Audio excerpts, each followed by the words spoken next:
Shalom, brothers and sisters. Thank you once again for joining me on part the last days. Iran, a nation of no voice. Okay, and this is going to be part 1.5. Okay, 1.5. So, brothers and sisters, we're going to pick up right from where we left off. For anyone who's maybe new, please do not start the lesson without starting from the beginning. I repeat, do not start part 1.5 without starting all the way from the beginning, as you will miss an extreme amount of information. All right. So, close in heart, distant by religion. Now we went over Genesis all the way to Judah. And I left it with a little bit history of how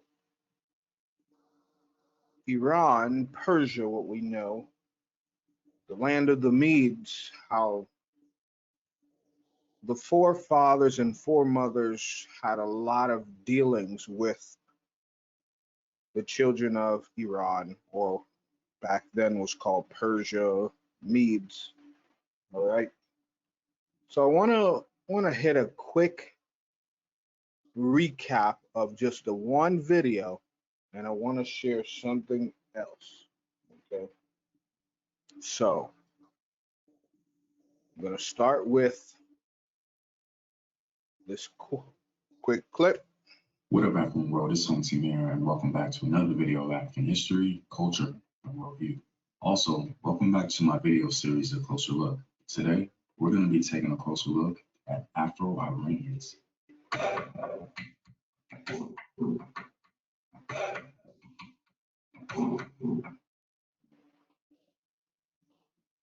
Excuse me.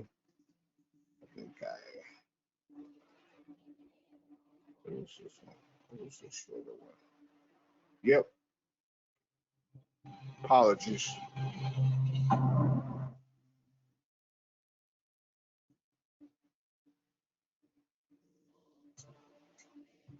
When the average person thinks of Iran, the first image that comes up is probably the modern day Islamic Republic, led by its supreme leader. Others think of the ancient Persians that once dominated the Middle East. Either way, it's doubtful that many know about the diversity within the country. Many assume that the Persian-speaking citizens of Iran's capital, Tehran, are the only group within the country.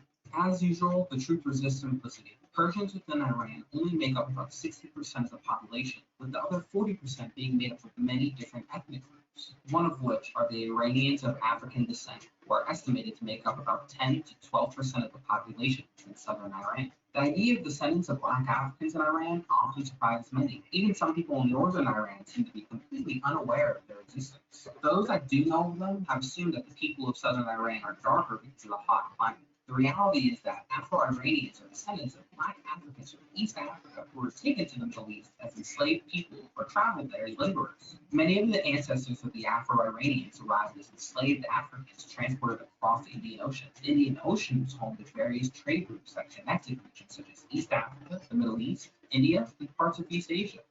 Now, for those of you, I pray that you listen and took heed.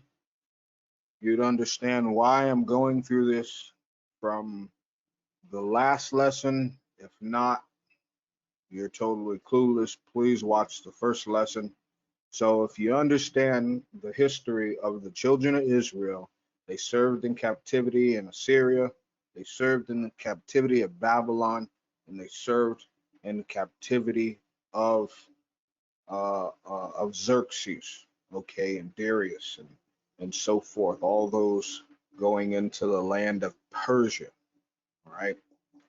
And so this African slave trade, so to speak, took place, and they sent slaves right back to the land of Persia. Okay. 70 AD, children of Israel left from the Roman rule, dispersed, Okay, and then the slavery began and was dispersed once again across the world, just like the book of Deuteronomy 28 says. Most enslaved Black Africans came from the area called the Zanj, which is located on the coast of East Africa. Bantu people who lived in the Zanj would be sold by Omani slavers, primarily to the Middle East and India. Communities of these descendants of Africans can be found not just in Iran, but throughout the countries of the Middle East who had access to the Persian Gulf. It is worth noting that slavery in Iran was not based on race. Many enslaved people in the country were also Georgians and Circassians from Europe. In the 19th century, access to enslaved Europeans dwindled after a conflict between Russia and Iran closed the latter off, retaining enslaved people from Europe. This led to increased demand for enslaved people from Africa during Iran's Qajar dynasty. Often, these enslaved people were forced to do fishing and agriculture, hence why Afro-Iranians are concentrated near Iran's coast. Some were also soldiers or domestic servants for aristocratic families and royalty. Many in Iran prefer to refer to these Black Africans as servants because they feel they were not treated like the enslaved people in other parts of the world. Men would often be made eunuchs, but this wasn't universal because some did manage to have families, and women would be made concubines for aristocrats and royalty. Not all Black Africans in Iran were enslaved, though. Some free men immigrated to the area to work as sailors or pearl divers. Slavery in Iran would be formally abolished in 1929. Thousands of former enslaved people would be freed as a result. Today, most Iranians of African descent live in 3 provinces within Iran. Many have last names that are connected to regions their ancestors were taken from. For instance, descendants of those from Zanzibar will have the last name Zanzibari. The assimilation of these communities within Iran has varied depending on the location. Some have assimilated very well. They speak fluent Farsi along with whatever local language has prevalent, even participate in interracial marriages. Other communities rarely marry outside their culture and have a strict caste system that prevents social mobility. There are typically 3 castes known as Turzadeh, Ghulam, and Bukhar, and there is very little intermarriage between them. Turzadeh are perceived as the highest because they are supposed to be descendants of free Black Africans who settled in Iran. Ghulam and Bukhar are seen as the lower caste because they're usually descendants of enslaved Africans taken from the Zanj. Afro-Iranians have had a major impact on Iranian culture, such as helping develop Bandari music, which is a staple of southern Iran. Overall, Afro-Iranians occupy a fascinating part of Iranian culture, but their history is being forgotten because many would rather simply forget the sin of slavery. All this being said, as this history becomes rediscovered by historians and anthropologists, we must make sure we do not make the mistake of separating Afro-Iranians from Iranian society. Many in the Afro-Iranian communities simply view themselves as Iranian and perceive the term Afro-Iranian as a challenge to their identities. While Westerners and Iranian diaspora might look at Afro-Iranians as some newly discovered group in Iran, the reality is they've been in the country for generations, and to treat them as people separate from Iranians just because they happen to be of African descent would be wrong. The history of Iranians of African descent must not be forgotten, but rather recognized as a part of the overall history of Iran and its people. All right. So let me put a little bit more perspective into it from last time. We went over the origination of Genesis 10.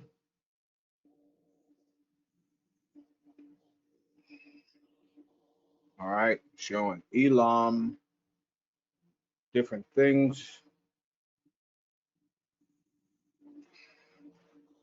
and numerous evidence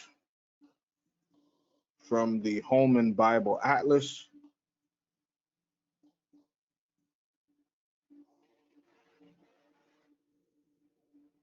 And we went into some current events.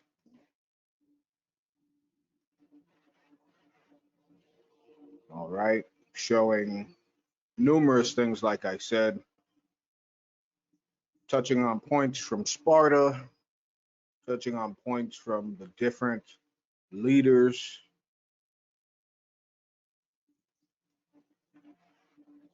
Okay. And so I wanted to let people know that when you read, okay, like I said before, you may ask, why is this important? I'll share with you. Deuteronomy 6:28 and 64.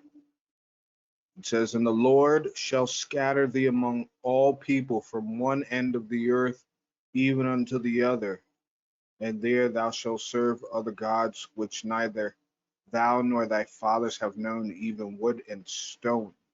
So it would mean that the children of Israel would be serving and be living in other nations, serving gods that Abraham, Isaac, and Jacob never even heard of. Okay. And in verse 68, it says, and the Lord shall bring thee into Egypt. Now we know Egypt is synonymous with the word bondage. Okay. It means bondage, double straight bondage. Okay. And you can even see that in the book of Revelations as well. Babylon is spiritual Sodom and Egypt, right? It says again with ships. Now, I only present the truth, I only give the truth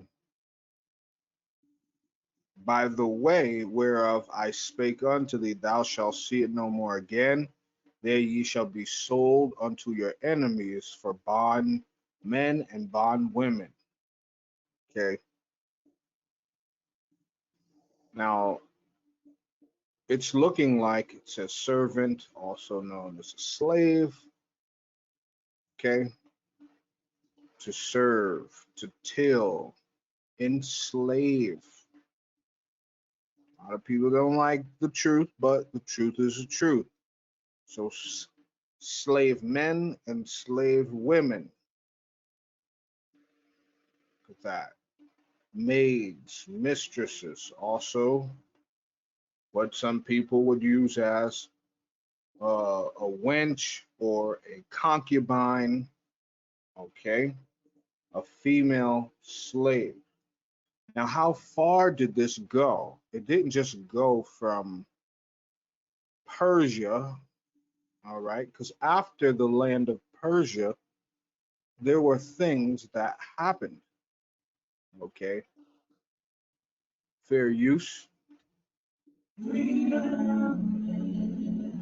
It went here. Like I said, I'm only sharing the truth, okay?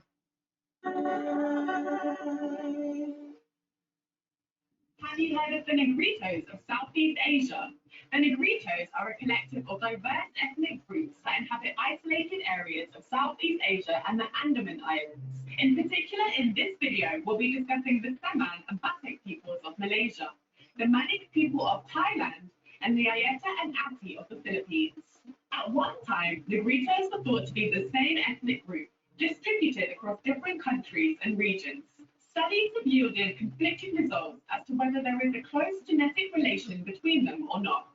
There is also much debate as to whether or not they are of distant African origin, with inconclusive results.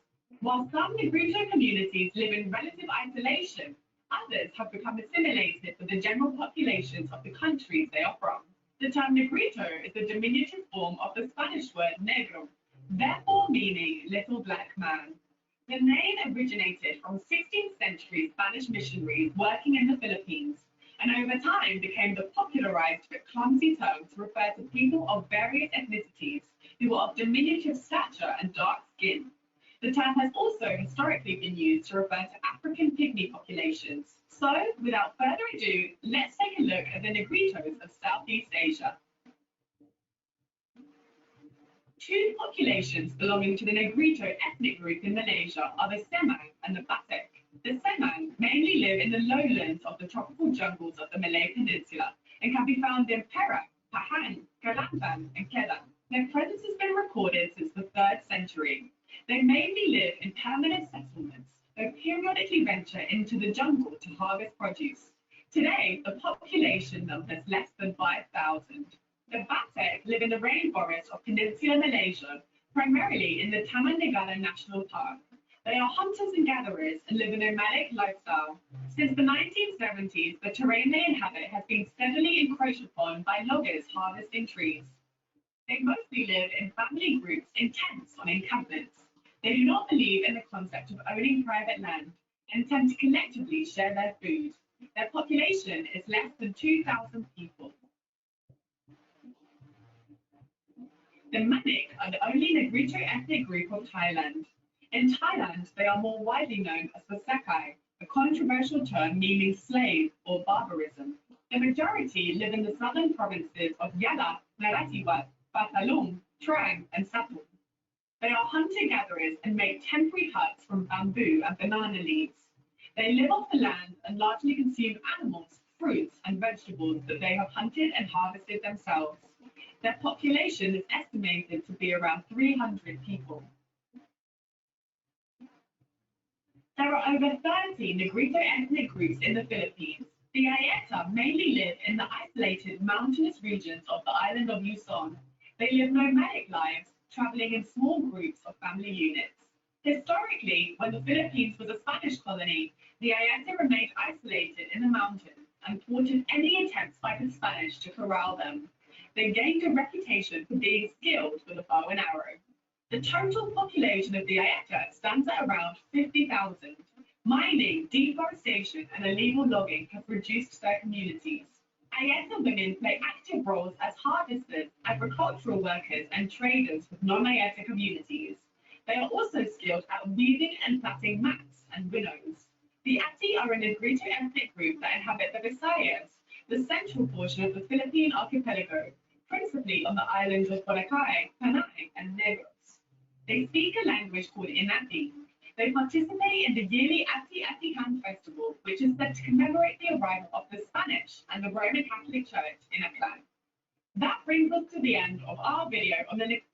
So when we had read in scripture in the first lesson that some of the children of Israel did not go back to the land, understand from slavery, some people were shipped off, and some people stayed in Persia as well. All right. So I just wanted to give a little bit more of an extension of that last video. I said, wow, this was interesting because they said Southeast. I wanted to make sure I give the hard information. Okay.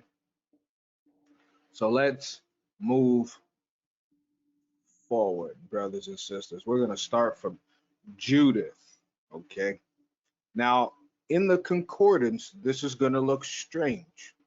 I mean, excuse me, in the eastward, this is going to look strange. So I'm just going to let you know. What we're going to see here is I'm starting from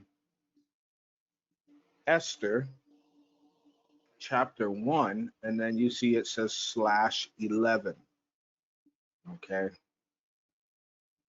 And so I want you to see that here in scripture, it says 11, it says 1.1, but then it says in parentheses 11.2. All right.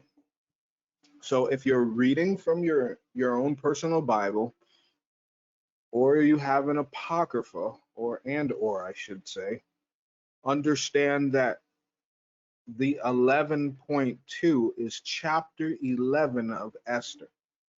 Okay, it's chapter 11. This is not chapter 1, verse 1, going down here. In the white version here, the white lettering, this is the beginning of verse 1.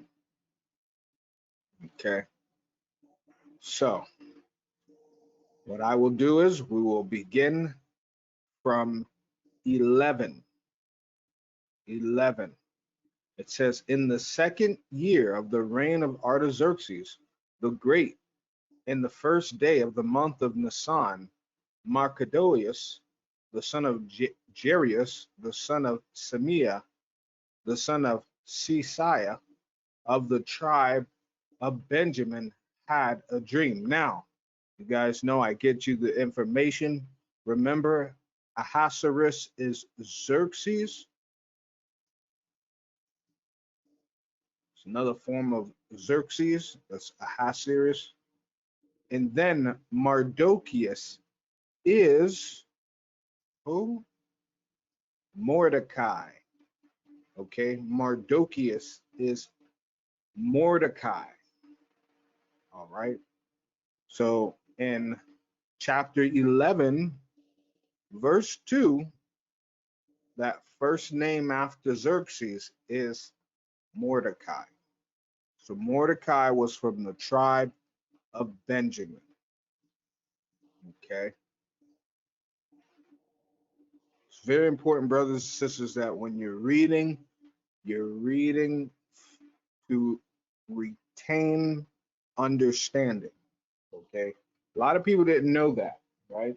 A lot of people didn't know. All right. Verse 3, it says, who was a Jew and dwelt in the city of Susa? Okay. Now, mind you, what did I share with you all? I just shared that Susa was in Elam. So this was far from Israel. For those who are new, okay. This was far from Israel. So we can say through the Bible that a good majority of the children of the time span of the children of Israel when they were in Middle Eastern captivity,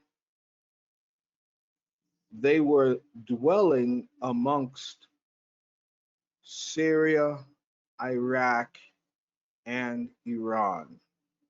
Okay, but for the sake of Mordecai and Esther, they lived in Iran. And that province, Elam, the province is still there till this day. And the city called Susa, that they have monuments still there till this day. Moving forward, it says he was a great man, being a servitor in the king's court. Verse 4, he was also one of the captives which Nebuchadnezzar, the king of Babylon, carried from Jerusalem with Jeconias, king of Judea, and this was his dream. Now, understand, this is also Nebuchadnezzar of Daniel. I'll show you here. See? Nebuchadnezzar, this is a Gracized form.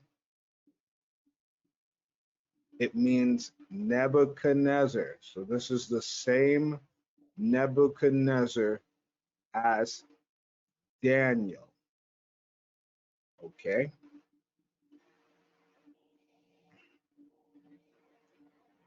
Verse 5, it reads, behold, the noise of a tumult with thunder and earthquakes and uproars in the land, and behold, two great dragons came forth ready to fight, and their cry was great.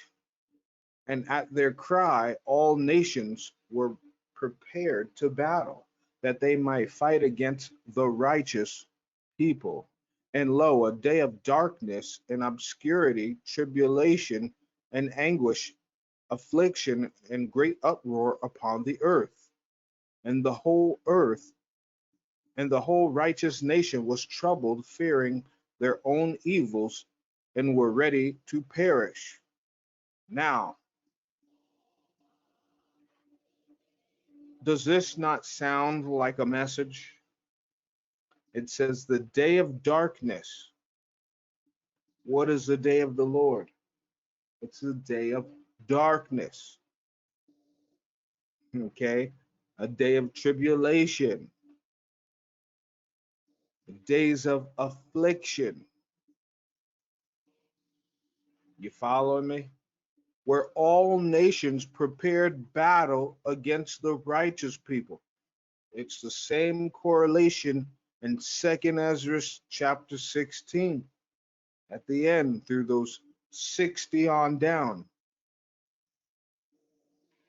Well, they will take us out of our homes, spoiling those who fear the Lord. In fact, I'll get that for y'all real quick.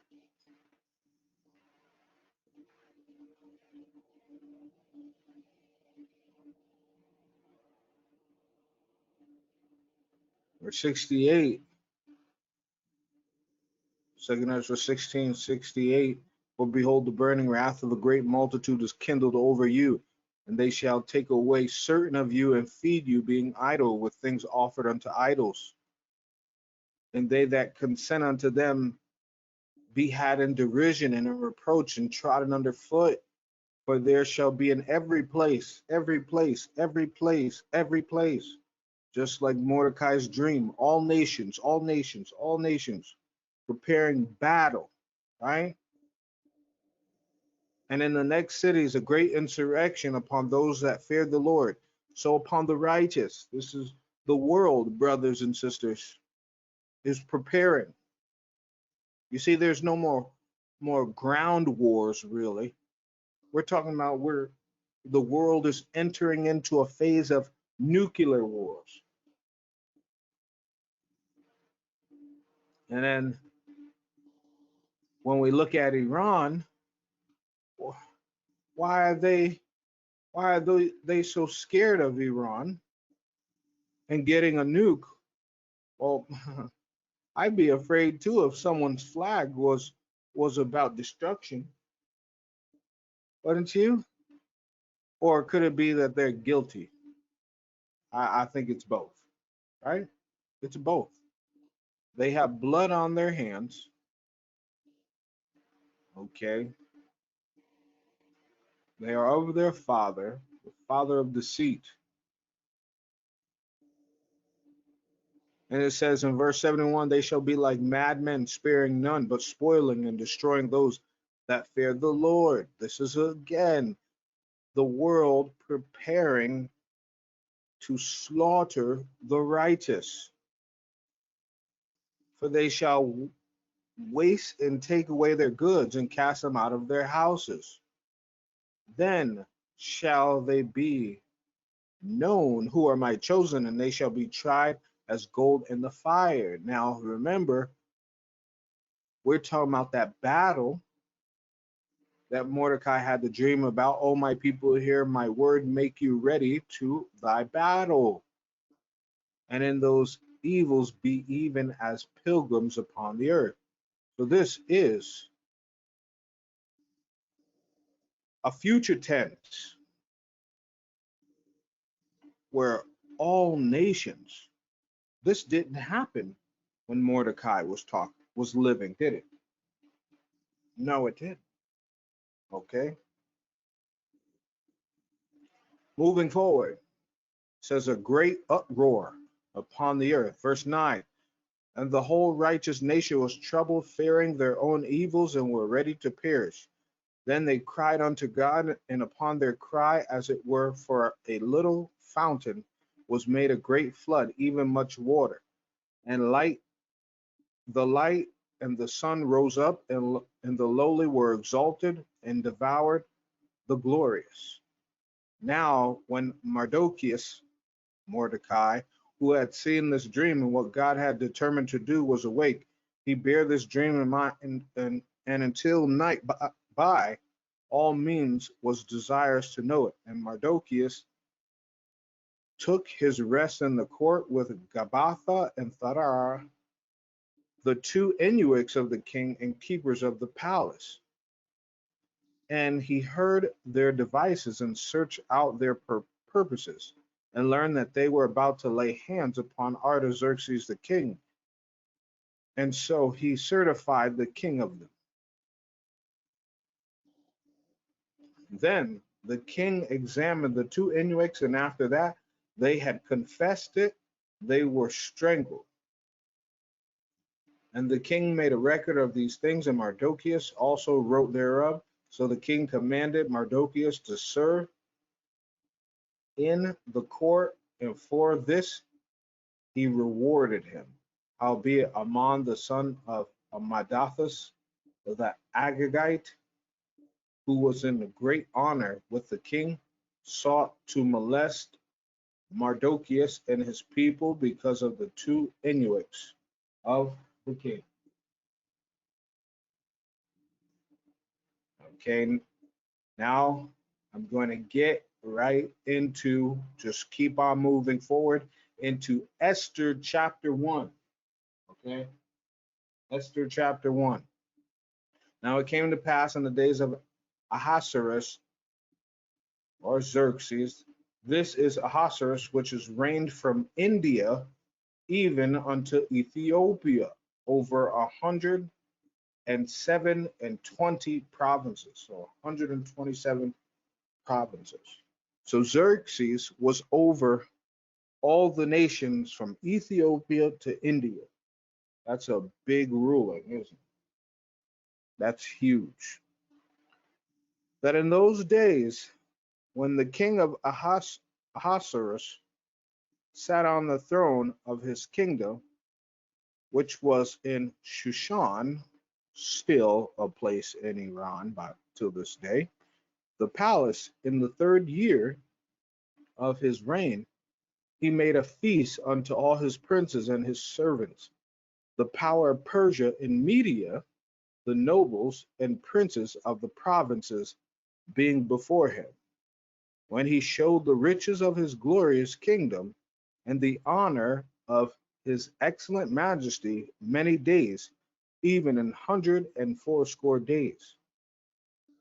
And when these days were expired, the king made a feast unto all the people that were present in Shushan, the palace, both unto great and small, 7 days, in the court of the garden of the king's palace, where were white, green, and blue hangings fastened with cords of fine linen, and purple to silver rings, and pillars of marble. The beds were of gold and silver, upon a pavement of red and blue and white and black marble. And they gave them drink in vessels of gold, the vessels being diverse one from another, and royal wine in abundance according to the state of the king. And the drinking was according to the law. None did compel, for so the king had appointed to all the officers of his house, that they should do according to every man's pleasure. Also Vashti, the queen, made a feast for the women in the royal house, which belonged to King Ahasuerus. On the 7th day, when the heart of the king was merry with wine, he commanded Mahuman, Bestha, Harbona, Bigtha, Abagatha, Zethar, and Carcas, the 7 chamberlains that served in the presence of Ahasuerus the king, to bring Vashti the queen before the king with the crown royal, to show the people and the princes her beauty, for she was fair to look on. But the queen Vashti refused to come at the king's commandment by his chamberlains. Therefore was the king very wroth, and his anger burned in him. Then the king said to the wise men, which knew the times, for so was the king's manner toward all that knew law and judgment. And the next unto him was Karshena, Shethar, Admatha, Tarshish, Meres, Mersana, and Mumakan, the 7 princes of Persia and Media, which saw the king's face, and which sat the first in the kingdom. What shall we do unto the queen Vashti according to law? Because she hath not performed the commandment of the king Ahasuerus by the chamberlains. And Memucan answered before the king, and the princes, Vashti the queen hath not done wrong to the king only, but also to all the princes and to all the people that are in all the provinces of the king Ahasuerus. For this deed of the queen shall come abroad unto all women, so that they shall despise their husbands in their eyes. When it shall be reported, the king Ahasuerus commanded Vashti, Vashti the queen, to be brought in before him, but she came not. Now, I want you to pay attention, right? Because we're talking about Iran. We've been talking about all the things that's going on, right? And there's going to be, in this lesson, there's going to be so much points that I hit, okay? But I want you to pay attention, and I'm not siding with evil, but I want you to pay attention because remember that all of this right now, all of Iran is about what? Is about the hijab, right? And, and all of this, fair use, is about the hijab, yes? It's about the woman dying or them calling it as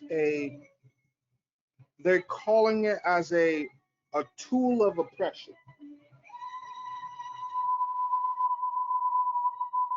Now here, there's nothing but women peacefully protesting. I see no issue there, right? It's peaceful. There's no bombings. There's no people from the first video, from the first lesson, people was getting lit on fire, beaten, shot, right? Now, how do I spin or how do I connect this with the Bible? What was said, brothers and sisters, here?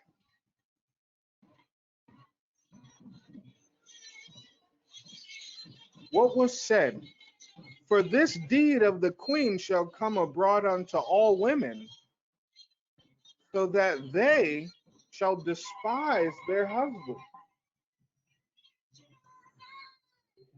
Okay? And what do we see now?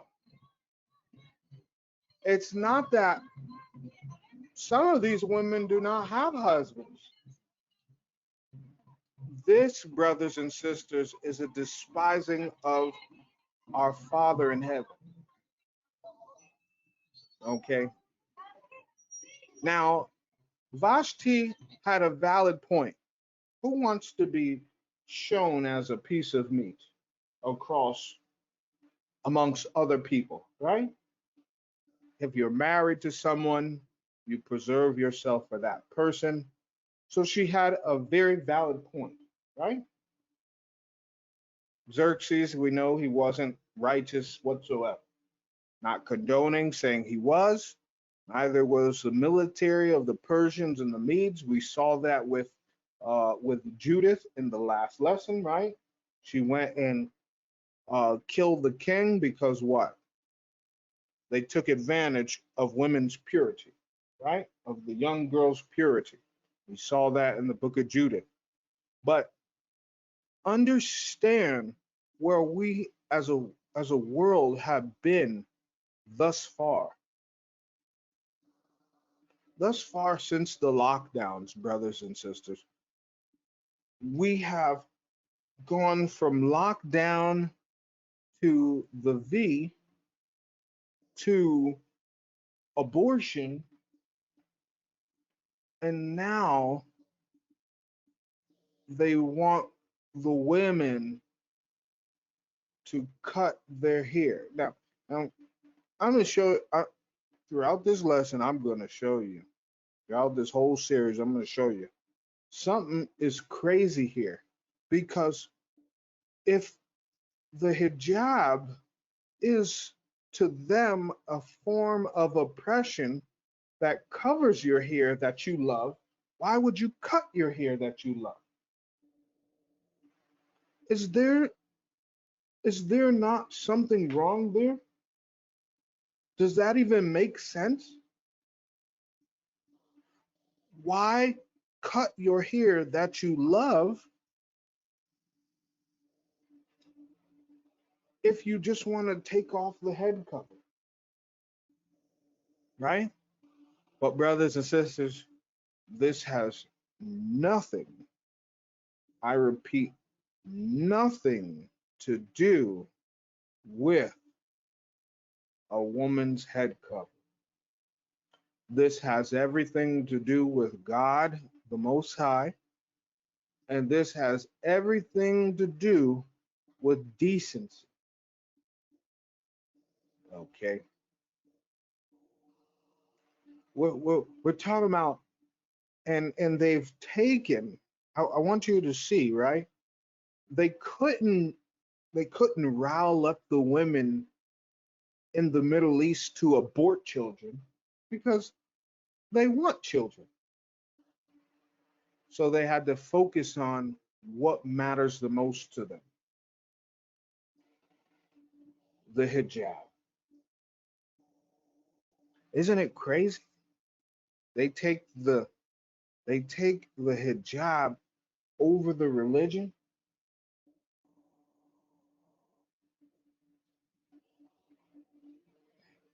But I'm just sharing with you from scripture. I hope you see the correlation? Once one does it, they all do it.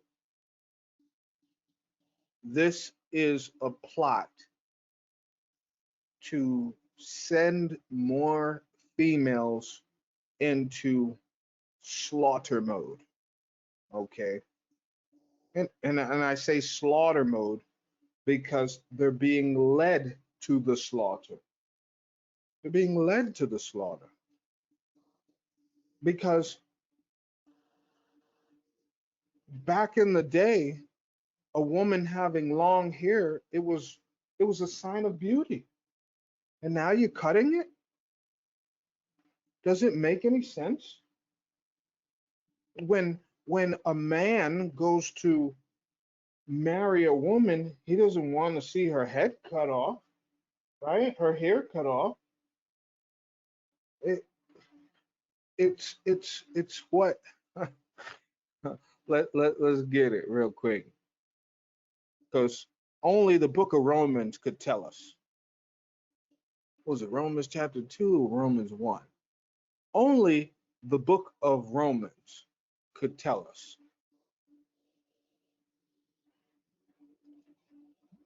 Romans chapter 1, verse 18, for the wrath of God is revealed from heaven against all ungodliness and unrighteousness of men who hold the truth in unrighteousness, because that which may be known of God is manifest in them, for God has showed it unto them. For the invisible things of him from the creation of the world are clearly seen, being understood by the things that are made, even his eternal power and Godhead, so that they are without excuse. Because that when they knew God, they glorified him not as God, neither were thankful, but became vain in their imaginations, and their foolish heart was darkened. Professing themselves to be wise, they became as fools. Now, look at what it says. Insipid, become a fool, make foolish. Look at this. Tasteless, destitute of taste, wanting the qualities which affect the organs of taste. So, like the flavor, right? When we think of, and this is no disrespect against any woman who's doing righteously. Let me say this again. If you are following the Most High, this statement that I'm going to make has nothing to do with you. I don't care where you are worldwide. But when I say tasteless, look at the worldly women today that you see on TV. They're tasteless. They, when you see them, they just look dull. They look unexciting. They look unhappy. They just look so materialistic. They look so worldly. They look so disgusting. There's no shame, right? There's no decency. There's no decency. I mean, and this is how my mind has always thought. Even as a teenager, even as a child, I was like, so you mean to tell me that females can wear shorts on the street, yes? And then wear a bikini at a beach, right? But then go to a bedroom and then wear a robe if they go out and get the mail, but yet they walk outside naked for the beach? Is it not the same? It's literally the same thing, is it not? Right? It's the same thing. From the beach to the bedroom, the clothing almost matches the same. And now we're at the point where all these women are burning their hair. Like, okay, so what? You cut your hair off. What then? You want to look like a man? You want to look like a boy? No, no, no. You want to look like a sodomite? Unless you have some cancer or something, those are the only people who hair should be low, or if they can't grow hair, right? But other than that, why cut off what God gave you? Doesn't make any sense. And change the glory of uncorruptible God into an image made like to corruptible man and to birds and four-footed beasts and creeping things. Wherefore God also gave them up to uncleanness through the lust of their own hearts, to dishonor their own bodies between themselves. To dishonor. Look, suffer shame. What is happening when you cut off your hair? You look shameful. Doesn't it look bad? You're not sick, right? God gave you that beautiful hair. Why are you cutting it off? I'm telling you, Satan getting a kick. He's like, this is how easy it is. This is how easy it is. Look what it says.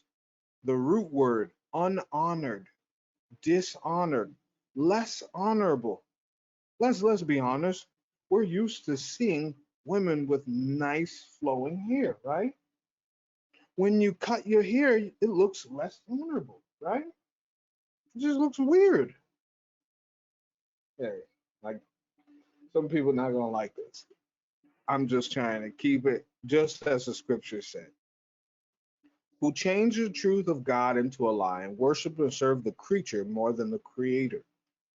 Okay, so you crying over a creation, but you're not crying over the worship the creator of whom you serve, right? Are you following me? The creation is the hijab. You're crying over what's created rather than who created it, because your hijab can't save you whether you got one on or not. Only the Most High can do that. Look what it says. Original formation, a creation. You're putting a materialistic piece of cloth over the Most High. And some people may say, well, Minister Yashab, this can go both ways. This can go both ways. And they say, well, what about the men telling us to wear the hijabs? Okay. It's all upon how you look at it. All right. What is that? I'm trying to think of that scripture. Let me get it real quick. Brain freeze up in here. Excuse me. Is that in the First Corinthians, right? It says, but every woman that prayeth or prophesieth with her head uncovered dishonoreth her head. Now, a lot of people don't like this. One, it says pray or prophesy. Okay. So I'm just going to put that there. It says pray or prophesy. It says pray or prophesy. Now, let's look at this word uncovered. Look what it says, veiled, unveiled. So for those of you who like to use the scripture that it says that the hair, okay, that the woman's hair is the cover, you're wrong. You're wrong. Okay. Do I support Islam? No. Do I support, all the crazy evil things happening? No. But brothers and sisters, especially sisters, you have to look at where your fight can be heard, where your pain can be heard. Expecting a man who their religion is tied into this, what? It's not going to change nothing. But if you change your religion and serve the Most High, it will change everything. That's exactly what it says. And look what it says in verse 6. For if the woman be not covered, let her also be shorn. So what they're doing is a ritual, right? I told you to shear. But if it be a shame for a woman to be shorn or shaven, let her be covered.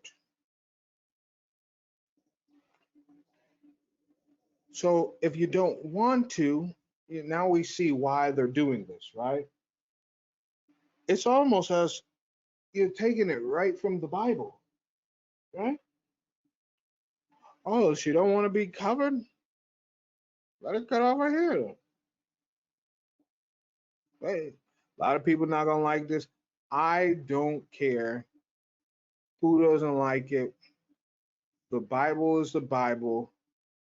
If you want to go and find, if you right now are going in the Bible to look for a scripture or going online to look for a scripture to see how you can get around this, you need help. You need serious help. That's sick. Because once again, you trying to change the Most High's words for your feelings. And that's not how it works. Have you ever considered why the Most High says a woman should be covered?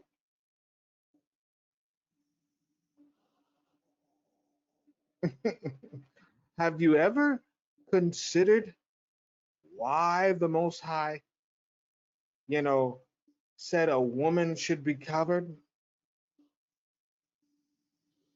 Because I mean the angels, the sons of God, came down and were looking to seduce the women. I mean, and this was a sign that you respect your head. Who is the head? Who is the head? Oh boy. So the females don't want to cover their head, as it says. I'm going to read it through. Every man praying or prophesying, having his head covered, dishonoreth his head. So a man has a head. It's not talking about my physical head.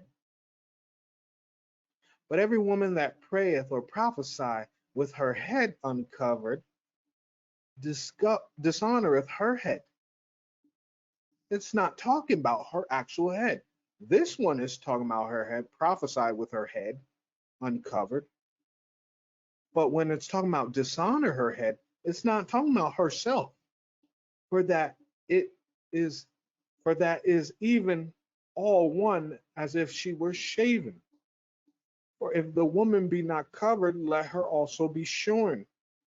But if it be a shame for a woman to be shorn or shaven, let her be covered.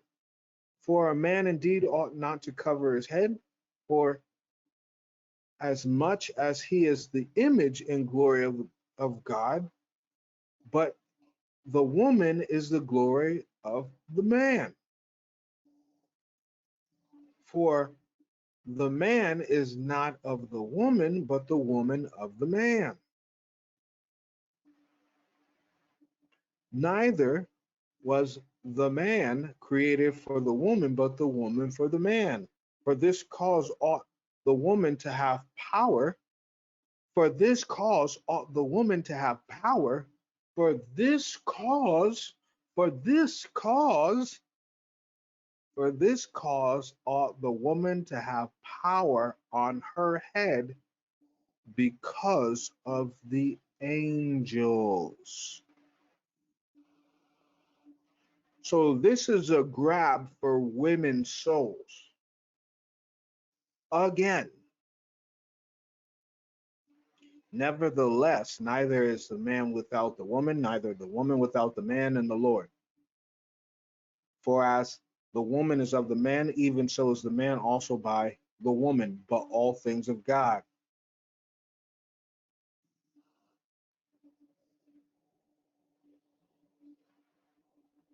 And look. Judge in yourselves. Is it comely that a woman pray unto God uncovered? So if it was okay for a woman to pray uncovered, would this question be asked? Would this question be posed? Or does not even nature itself teach you that if a man have long hair, it is a shame unto him? What is Paul saying? It's disgraceful for men to have long hair, and it's a shame for women to pray with their head uncovered. And then let's move on back.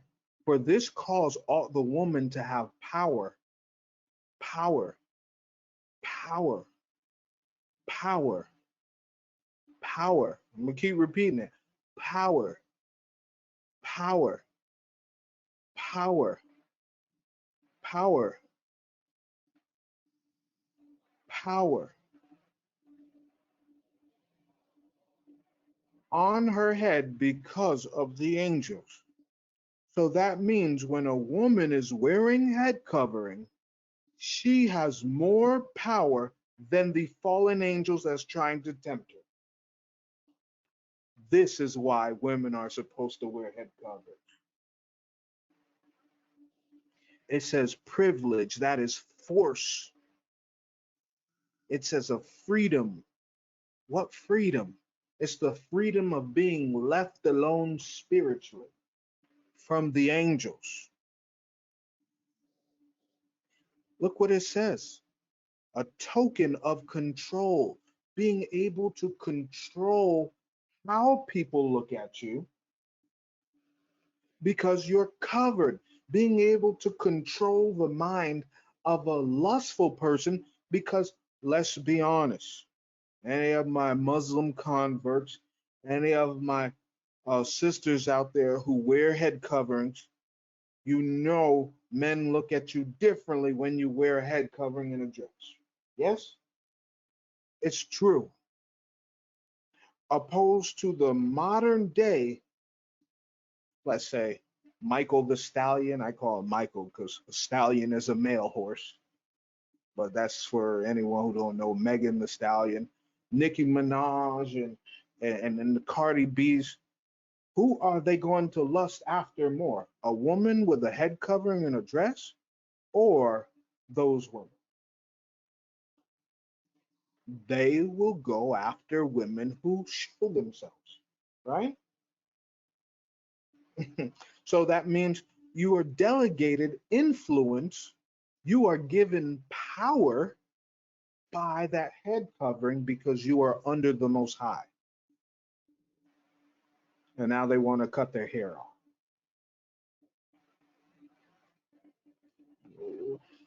We're going into the world is going in a sad place.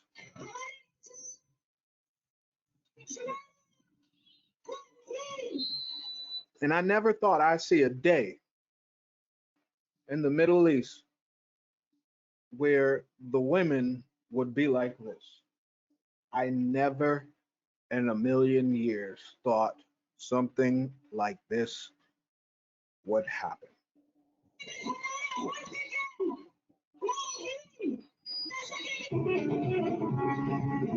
Cutting and burning their hair.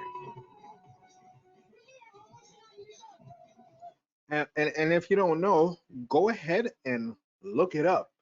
Burning your hair is a ritual. It's a witchcraft ritual.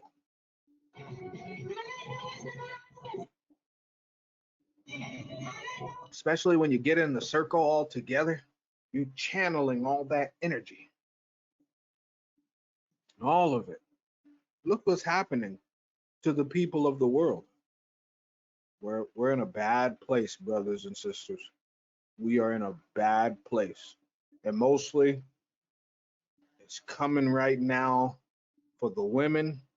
Once you can get the women to stop caring about the natural, I repeat, once you can get the women to stop caring about the natural order, they no longer care about children. They no longer care about pedophiles looking at children. They no longer care about having children.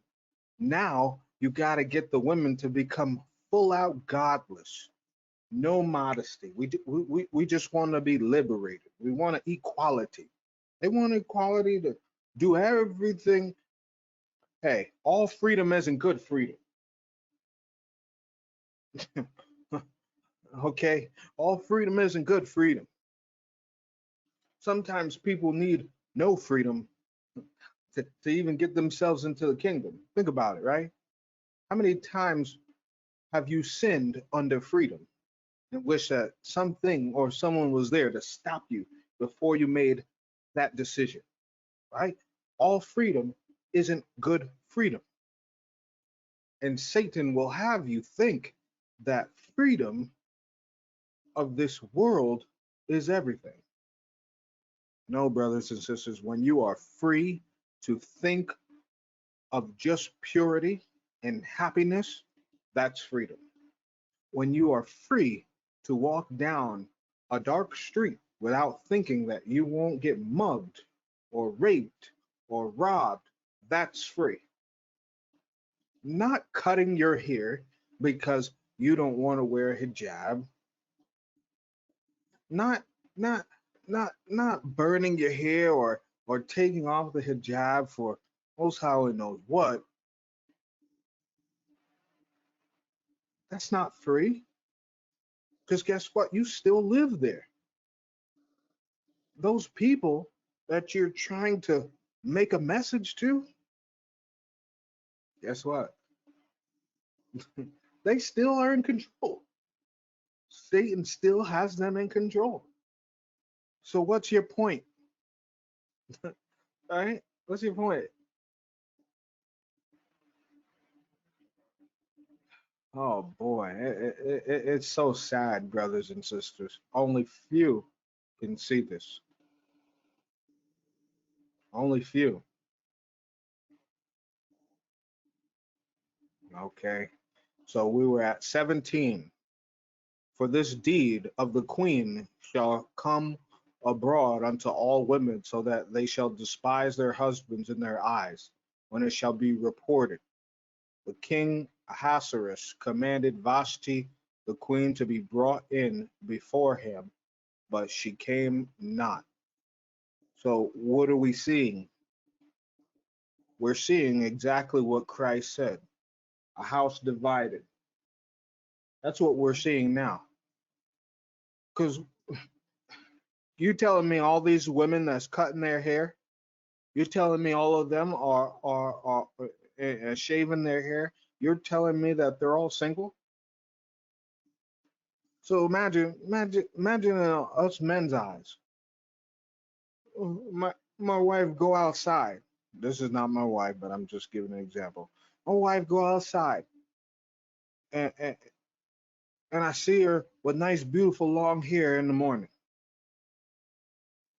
and come home with a shaven head. Like, what is this? Did you get sick? What happened? No, I just felt like cutting my hair. Everyone's doing it. That's the problem. Look what it's also saying here, that a higher position woman had the ability to what? Control the emotions of others. So this female that no one knows about, you don't know how her lifestyle was. You don't know if she did drugs. You didn't know if she was a gypsy. You didn't know if she was doing all kinds of sick and perverted things on her off time. But now you want to represent her. And what's crazy, right? I guarantee you that this female that they're protesting over has never cut her hair a day in her life. That would be the more crazy part, right? Moving forward, verse 18. Likewise, shall the ladies of Persia and Media say this unto this day unto all the king's princes which have heard the deed of the queen. Thus shall there arise too much contempt and wrath. What are you seeing right now? All the women are rising in what? Contempt and wrath. Contempt and wrath. Look what it says. Dislike, moderate degree, consider, disregard. Is that what you don't? Is that not what we see? Right? They disregard everything now, right? If it please the king, let there go a royal commandment from him, and let it be written among the laws of the Persians and the Medes, that it be not altered, that Vashti come no more before King Ahasuerus, and let the king give her royal estate unto another that is better than she. And all that meant was that's better. It didn't mean necessarily that they were better, but it meant one that would listen, right? And when the king's decree, which he shall make, shall be published throughout all his empire, for it is great, all the wives shall give to their husbands honor, both to great and small, and saying, pleased the king, and the saying pleased the king and the princes, and the king did according to the word of Memucan. For he sent letters into all the king's provinces, into every province according to the writing thereof, and to every people after their language, that every man should bear rule in his own house, and that it should be published according to the language of every people. Now, wait a minute. So this law that was passed was telling what? Every man should be able to rule his household. Isn't that what feminists hate? Isn't that what Black Lives Matter hates? Isn't that what abortionists hate? Isn't that what sodomites hate? Isn't that what equality hates? They hate for the man to bear rule. You know, when we were young, and I'm quite sure even the elders, even the elders, probably were and thought, I wonder what happened if women were in charge of the world. You're seeing it. You're seeing it. It may not be a woman over Babylon right now, but you're seeing it, how the media twist over what is least important and making what's important but not sharing the whole story and then blowing it out of proportion. Look what happened with the and I'm gonna tell you, for my brothers and sisters in you know, who are listening to me in the Middle East with me, I'm gonna let you know, from a Judah, a black man, this goes left. For example, in Babylon, it started with Trayvon Martin.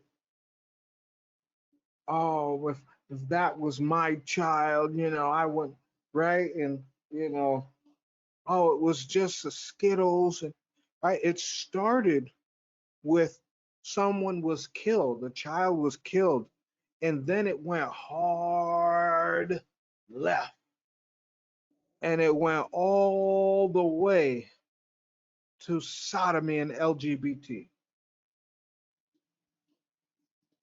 and we're like, huh?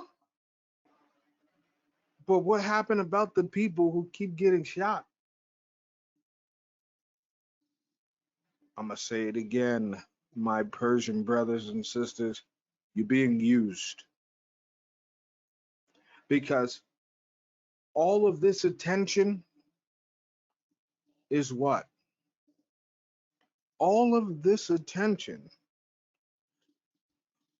watch how this will transform in maybe a month or two.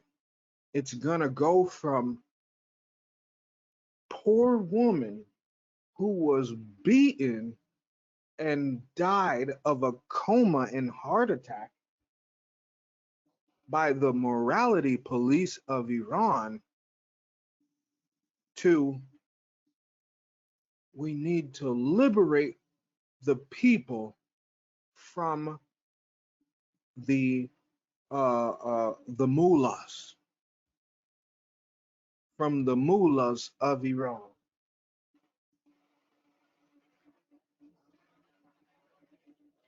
We need to liberate the people and bring democracy to them, just like we did Afghanistan, just like we did Iraq, just like we did Syria, just like we did Yemen, just like we did Somalia.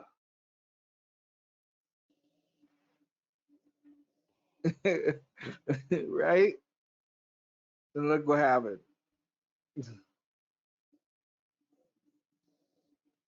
Come on. This is what they want. And brothers and sisters, this is the last. Remember, I made a lesson, right? It was called Soul of a Nation. And in that lesson, I share with you that they gonna come after the men. And how do they get it? How do they get what they want? Because I don't care what no one says. From the front cover to the back cover, of the Bible, it's always been about destroying men. Don't give me that garbage about women have been oppressed. Jezebel wasn't trying to kill the women. Herod wasn't trying to kill the women. Nimrod wasn't trying to kill the women. Don't give me that oppressed stuff. Yes, they're being oppressed today through human trafficking. You not being oppressed through a head cover. That is the most ridiculous thing I've ever heard. Seriously? Seriously?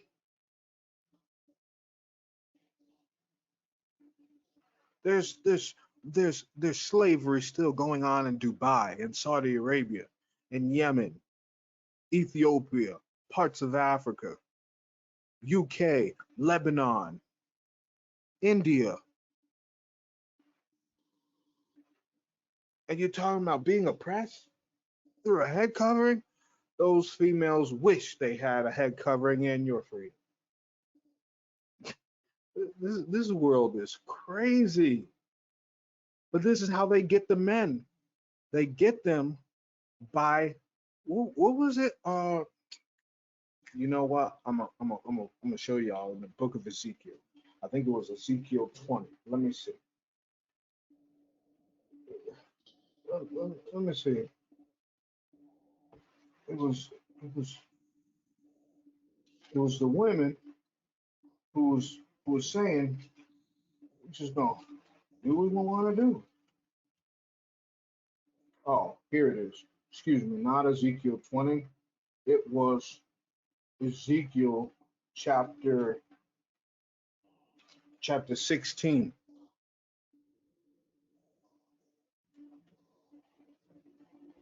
Hey, all I'm gonna say is this: women, if you're a female who think like this, oh, you're gonna miss us when we're gone. You're gonna miss us when you're gone, cause all that, oh, they're too manly, and we can't change them and make them emotional. We're not supposed to be an emotion. We're supposed to be strong. We're supposed to sweat the brow. God didn't make men have the same feelings as a woman, and vice versa. He made us to be one together. It means the woman will bring something beautiful to the man, and the man will bring something beautiful to the woman. But they're gonna miss the men when they're gone, and all of them gone, and they just got nothing but prisoners. You don't miss them.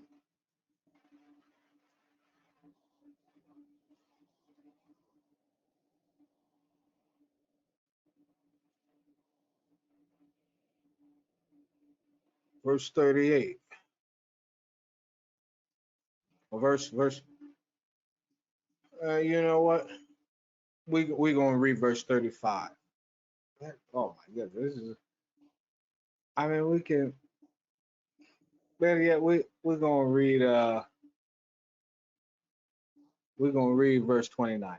It says, "Thou hast moreover multiplied thy fornication in the land of Canaan unto Chaldea." The Most High is talking about Middle Eastern women. Uh-oh. Into those lands, the children of Israel, from Canaan to all the way to Iraq and that Middle East. Now, this was Israel, but we were in these lands. How weak is thine heart, saith the Lord God, seeing that thou doest all these things, the work of an imperious, whorish woman. Hey, Most High saying, look what you're doing. Look what you're doing. What's happening? I didn't create you to be a whore. I didn't create you to be a bad woman. Imperious means vixen, as you can see. A quarrelsome, turbulent woman, froward woman. Okay? in that thou buildest thine eminent place in the head of every way, and makest thy high place in every street. This is prostitution. It has not been as an harlot in that thou scornest hire. Now we see what? In every street. We see OnlyFans now, right? You don't have to be in the streets now. You can be in your home. But as a wife that committeth adultery, which taketh strangers instead of her husband. Did y'all see what happened in Babylon? The woman stabbed her, I think it was her husband, to death because he came into the room and saw her recording OnlyFans. So she goes and stabs him. What? You are a married woman only to show your body to your husband. And you don't think a husband should get mad because you selling your body? Like you have to purchase that, which means you're selling yourself. It's all twisted. They give gifts to all whores, but thou givest thy gifts to all thy lovers, and hirest them, that they may come unto thee on every side for thy whoredom. And the contrary is thee from other women in thy whoredoms, whereas none followeth thee to commit whoredoms. And in that thou givest a reward, and no reward is given unto thee, therefore thou art contrary. So some women will try and entice others to join in. To join, hey, you know what? And what is that? What they call the girlfriend talk, right? The girlfriend talk, all the females gossip, hey, you should try this, you should do that, right? There's always one who's the nastiest of them all, right? And try and persuade you to do different stuff. Oh, it's okay, you can go to the next one. No, it's not okay. Wherefore, O harlot, hear the word of the Lord. Thus saith the Lord God, because thy filthiness was poured out, and thy nakedness discovered through thy whoredoms with thy lovers, and with all thy idols of thy abominations, and by the blood of thy children, which thou didst give unto them. Look at what the Most High saying is whoredoms, idolatry, and abominations. Whoredoms being with multiple partners and discovering your nakedness. That means showing your body to everyone. Let me prove it.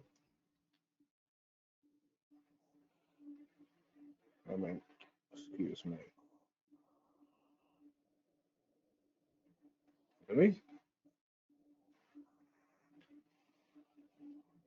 Look what it says.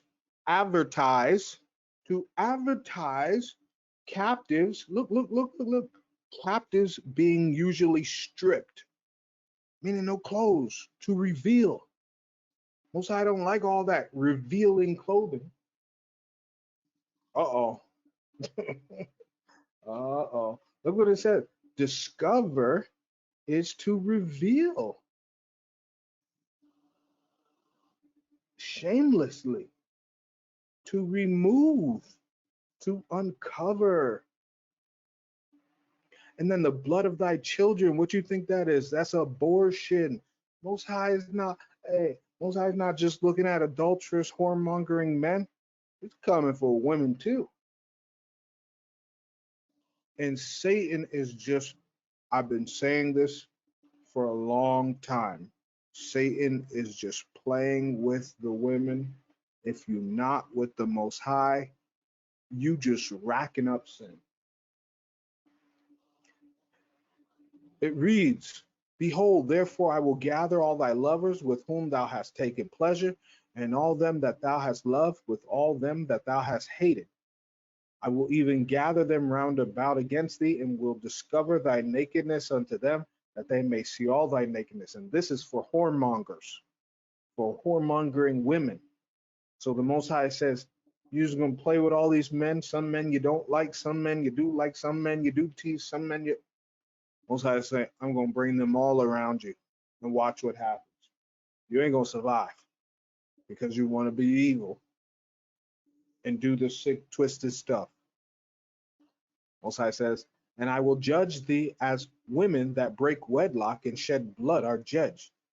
And I will give thee blood and fury of jealousy. Yeah, because a lot of people don't know.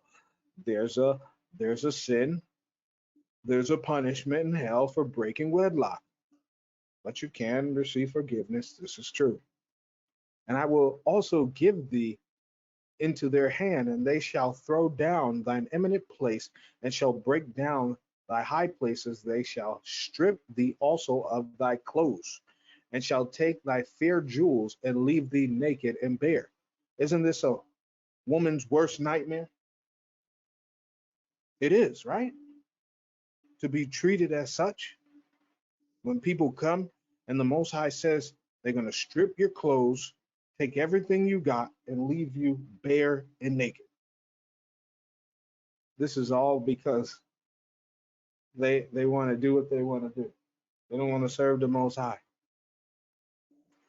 They shall all also bring up a company against thee, and they shall stone thee with stones, and thrust thee with their swords, and they shall burn thine houses with fire, and execute judgments upon thee in the sight of many women. So the righteous women are gonna be like, while the other women like just die. And I will cause thee to cease from playing the harlot. Now this goes back into talking about the children of Israel as well. Thou also shalt give no hire anymore. And I remember during the lockdowns, I was like, OnlyFans, and I seen female pastors, not that they should have been teaching anyway. I seen female pastors leaving to OnlyFans, and I'm like,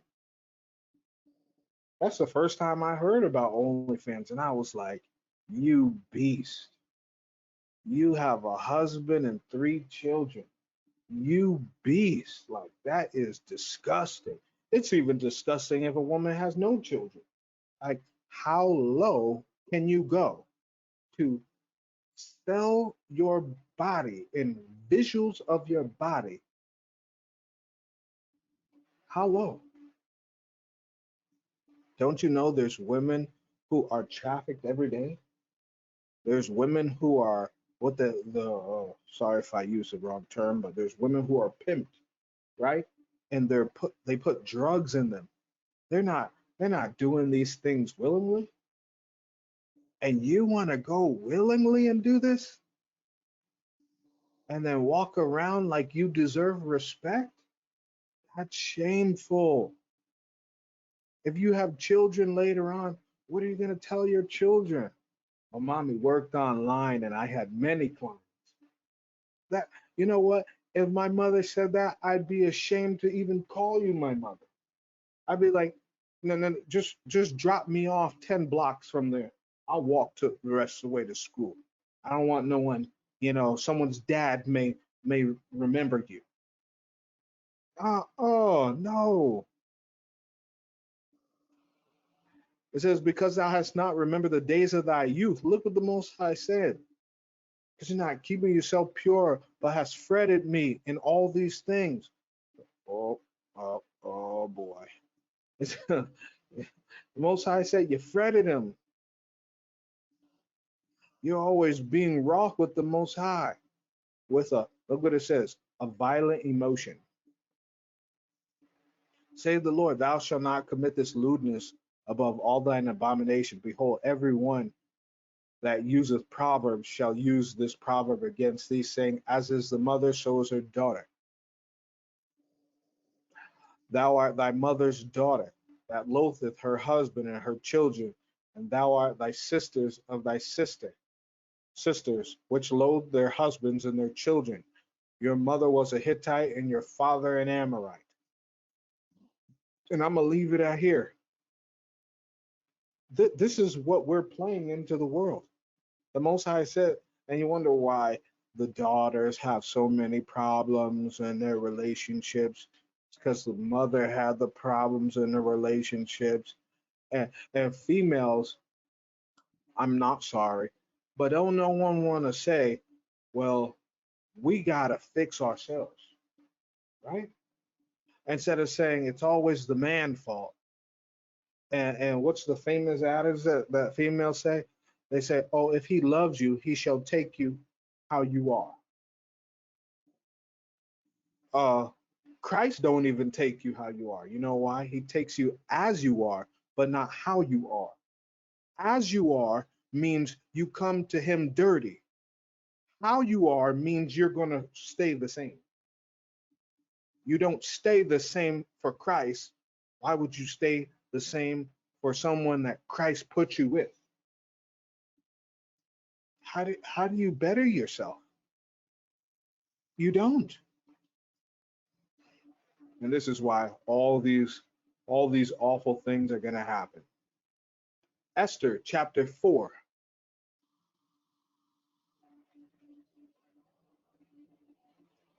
Esther chapter 4. So you see Esther chapter 4, verse 1 through 17, and then there's Esther 13.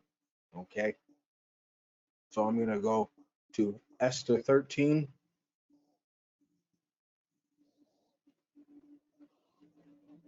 Let's see.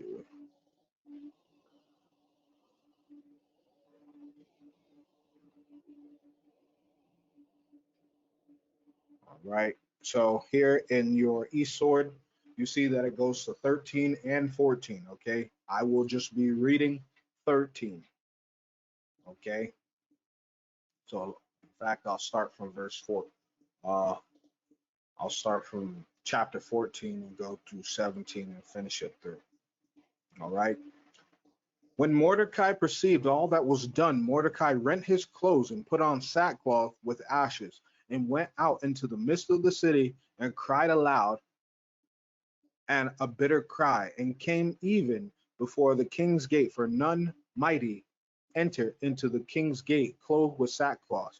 And in every province whitherso the king's commandment and his decree, there was great mourning among the Jews, and fasting, and weeping, and wailing, and many lay sick, many lay in sackcloth and ashes. So Esther's maids and her chamberlains came and told it her.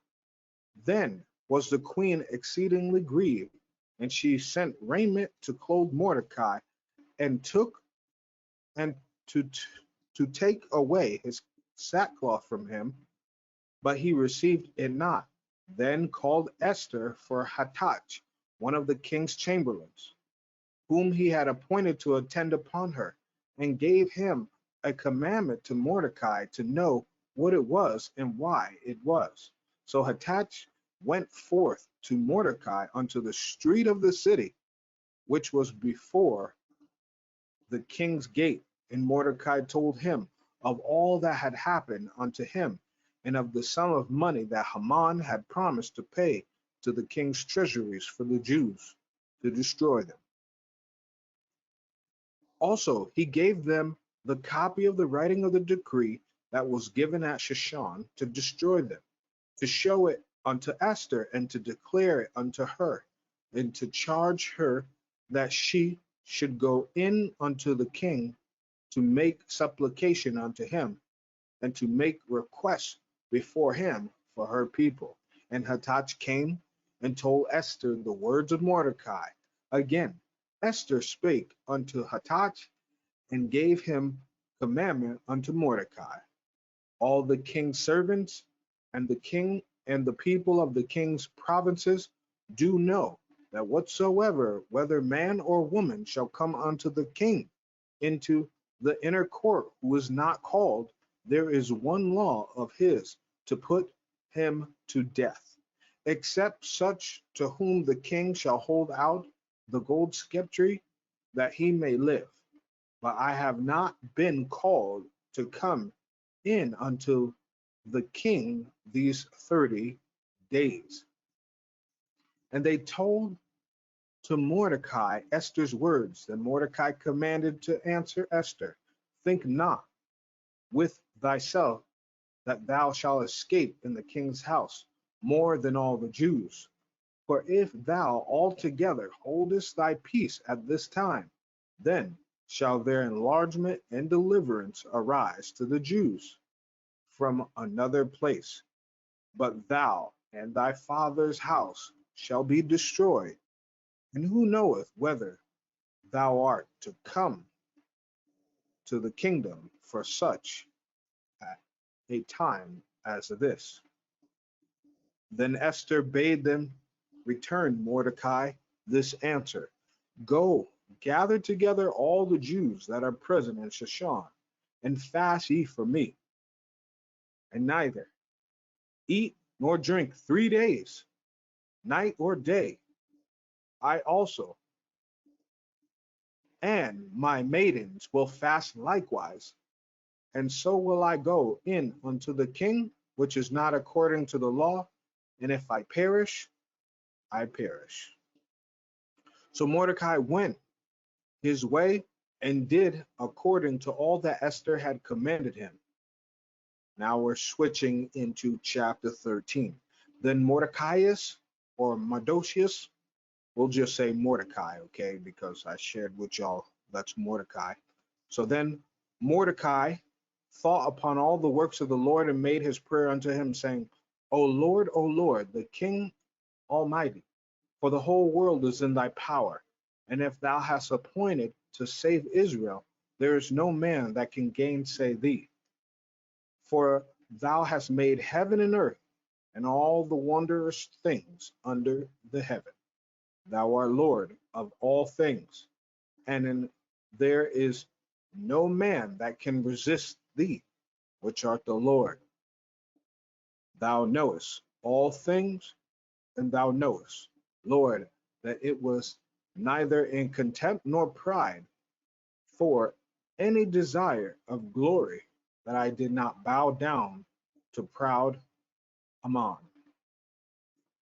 For I could have been content with good will for the salvation of Israel to kiss the soles of his feet, but I did this that I might not prefer the glory of man above the glory of God.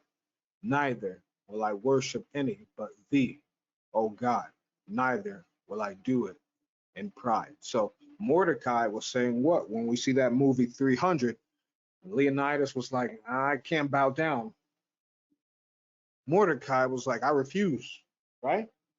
He was like, nope, you only catch me bow to the Most High. You will only catch me bow to the Most High. I don't care what repercussion you give me, take my life.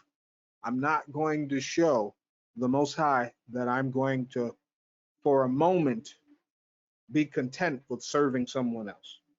Okay? And now, O Lord, God and King, spare thy people, for their eyes are upon us to bring us to naught. Yea, they desire to destroy the inheritance that hath been thine from the beginning. Despise not the portion which thou hast delivered out of Egypt for thine own self. Hear my prayer and be merciful unto thine inheritance. Turn our sorrow into joy, that we may live, O Lord, and praise thee. Praise thy name, and destroy not the mouths of them that praise thee, O Lord. All Israel in like manner cried most earnestly unto the Lord, because their death was before their eyes. Okay. So it was getting serious. Okay. It was getting serious. They had wrote a decree ready to kill the children of Israel. Right? Chapter 8.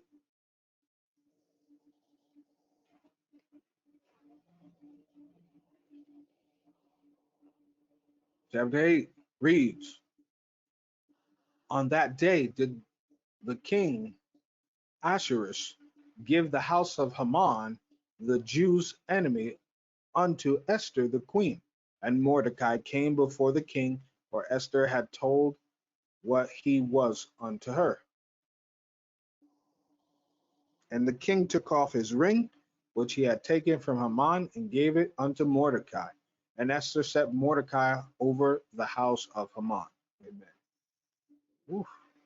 And Esther spake yet again before the king, and fell down at his feet, and besought him with tears to put away the mischief of Haman the Agagite, and his device that he had devised against the Jews. Then the king held out the golden scepter toward Esther. So Esther arose and stood before the king and said, if it please the king, if I have found favor in his sight, and the thing seem right before the king, and I be pleasing in his eyes, let it be written to reverse the letters devised by Haman, the son of Hammedatha, the Agagite, which he wrote to destroy the Jews which are in all the king's provinces. So remember, he had 127 provinces from Ethiopia all the way to India. So all the Jews at that time were spread from Ethiopia all the way to India. Okay, you remember? For how can I endure to see the evil that shall come unto my people? Or how can I endure to see the destruction of my kindred? Then the king Ahasuerus said unto Esther the queen and to Mordecai the Jew, behold, I have given Esther the house of Haman, and him they have hanged upon the gallows because he laid his hand upon the Jews.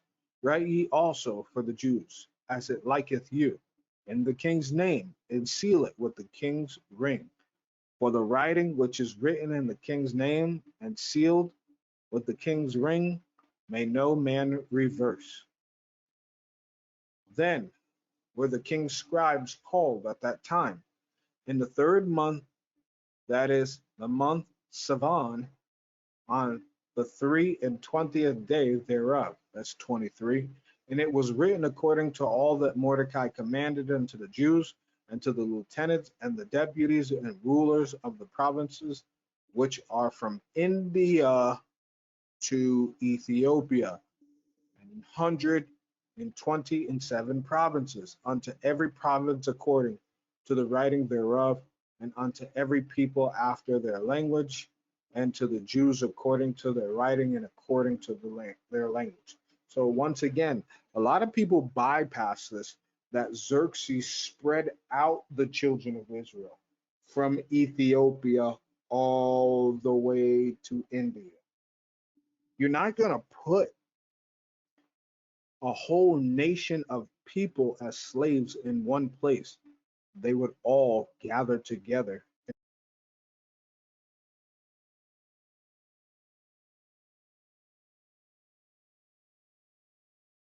All right, brothers and sisters, I am so sorry. They cut me off unexpectedly, so we're going to keep getting right into it. All right. So we had left off right from verse 9. I was going over how the children of Israel were spread from India unto Ethiopia under Xerxes, right? 127 provinces. And he wrote in, and hold on, it's so crazy because when I think of it, right, everyone thinks like certain people are the children of Israel, God's people. And Revelation 2:9 says, the synagogue of Satan, and so forth and so forth. But tell me where the people that are in Israel today, could they fit and be placed in the same place as Ethiopia and be recognized? What about India? Could they be recognized? I mean, you just wasn't going to get a sore thumb. Everyone was of a brown, darker color, right? Even the Egyptians, okay, even the Syrians and the Iraqis, all right, moving forward.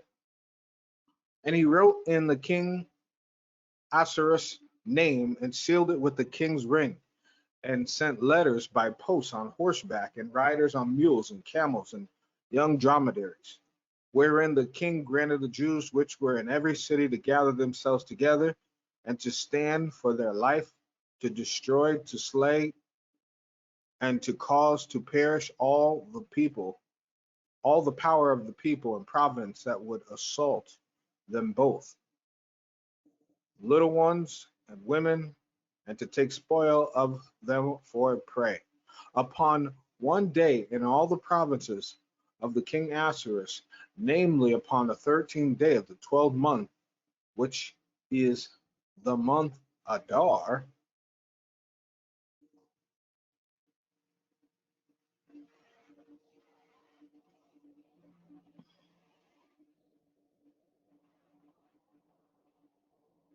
one moment. Let's find this real quickly. Hold on. Where did they place it?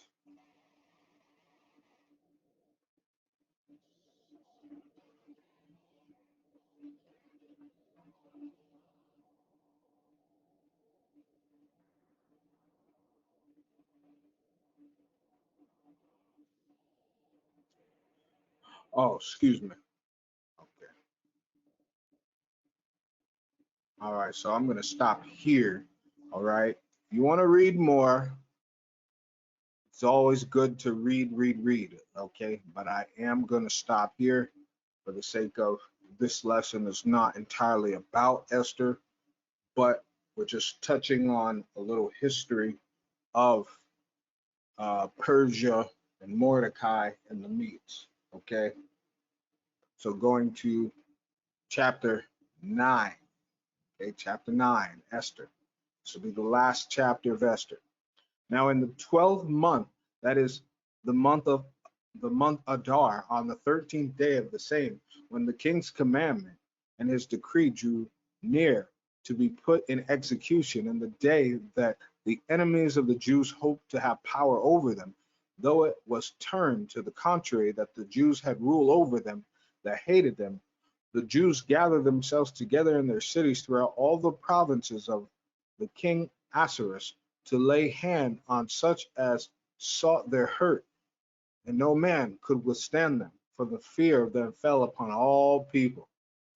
And all the rulers of the provinces, and the lieutenants, and the deputies and officers of the king helped the Jews, because the fear of Mordecai fell upon them. So everyone helped the children of Israel at that time.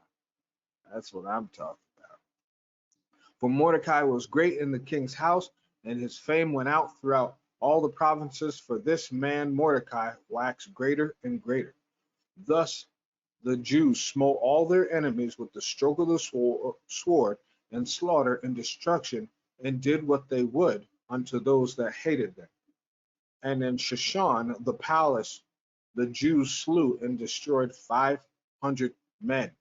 And Parshandatha, and Dalphon, and Aspatha, and Paratha, and Aldalia, and Aridatha, and Parmashta, and Arasi, and Aridai, and Vajasatha, the 10 sons of Haman, the son of Hamadatha, the enemy of the Jews, slew they, but on the spoil laid not their hand. So they did not take their position. On that day, the number of those that were slain in Shushan, the palace, was brought before the king.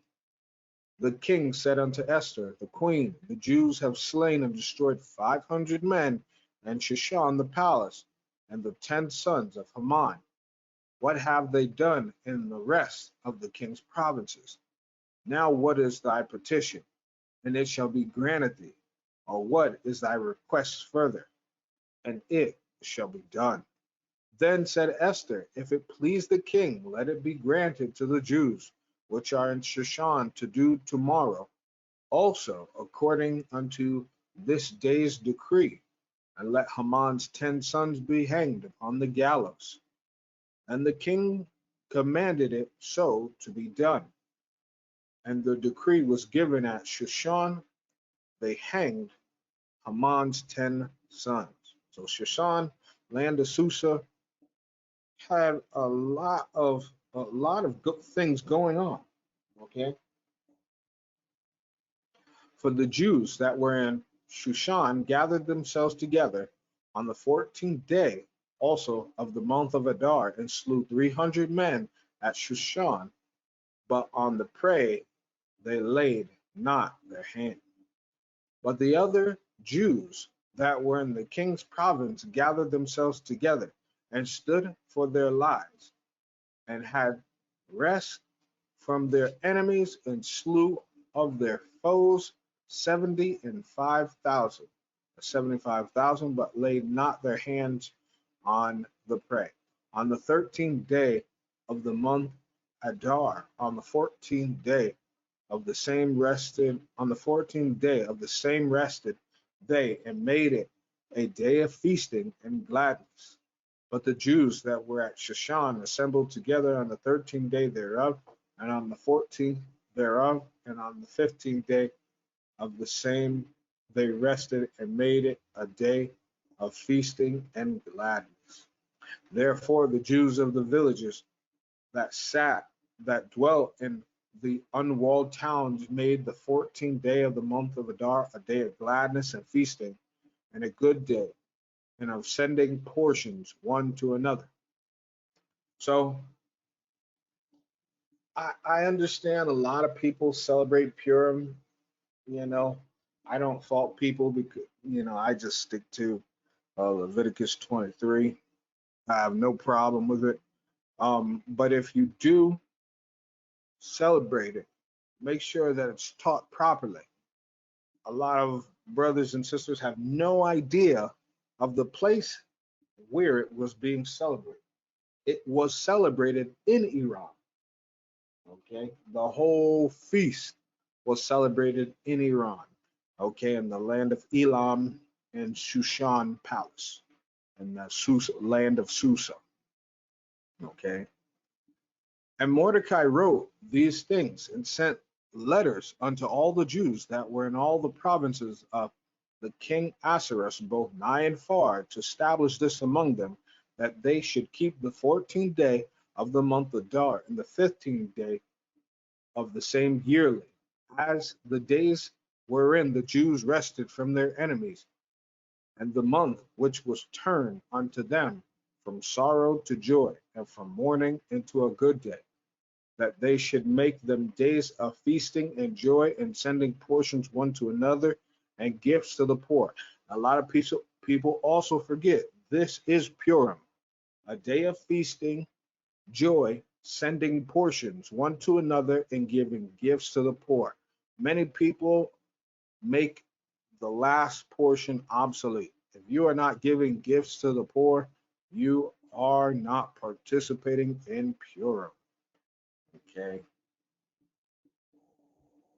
that's just what it is. And the Jews undertook to do as they had begun, and as Mordecai had written unto them, because Haman the son of Hammedatha the Agagite, the enemy of all the Jews, had devised against the Jews to destroy them, and had cast Pur, that is, the lot, to consume them and to destroy them. And we get Pur means a broken piece. So to make the children of Israel broken into pieces. Okay. So understand the children of Israel were from what? From India all the way to Ethiopia. They were broken in pieces. Okay. You're following me so far? Wherefore, they called these days Purim after the name of Pur. Therefore, all the words of this letter and of that which they had seen concerning this matter, and which had come unto them, the Jews ordained and took upon them. Now, please make it very clear. It makes it very clear. The children of Israel ordained it, not the Most High. Please, please, please. Some people will try and argue. That's why I said It doesn't matter to me if you celebrate it or not. But as far as the festival days and the days where you got to appear before the Most High and the days that Christ continued to keep, yes, they did sometimes keep these days. That's true. But this is not a day ordained by the Most High. For what it's worth, by the letter, by the book, it's not ordained by the Most High, only the children of Israel.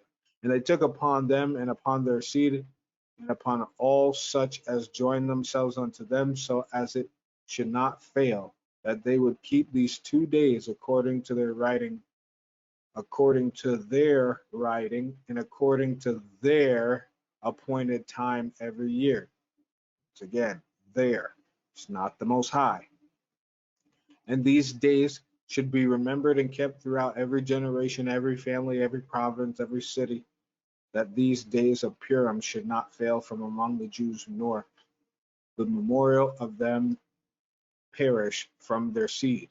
Then Esther the queen, daughter of Abihail, and Mordecai the Jew wrote with all authority to confirm this second letter of Purim. And he sent the letters unto all the Jews, to the 107 provinces of the kingdoms of Ahasuerus, with words of peace and truth. So you see what just happened here? Mordecai and Esther sent letters to all the Jews in every province.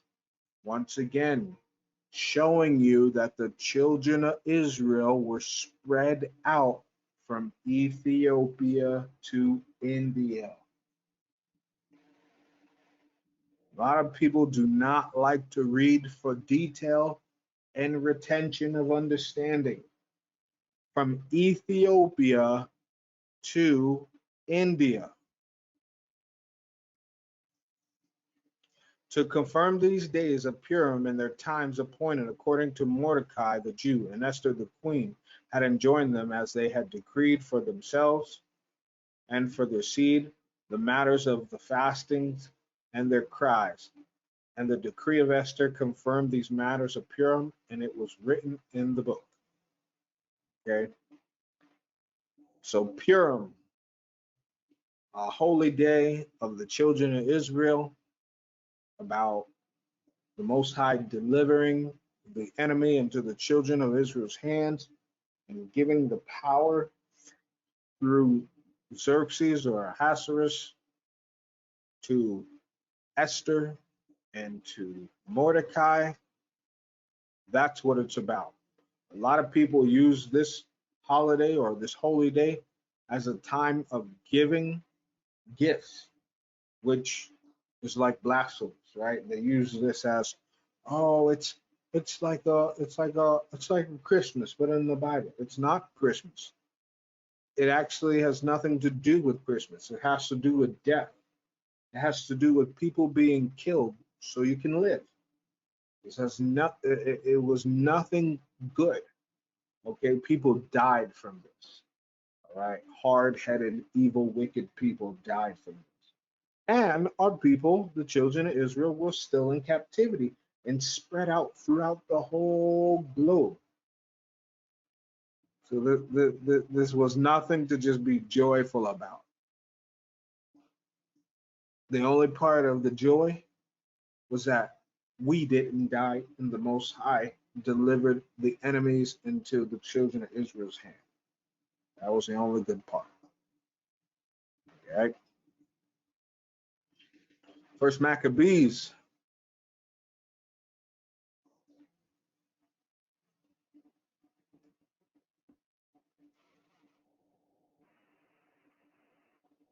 Now,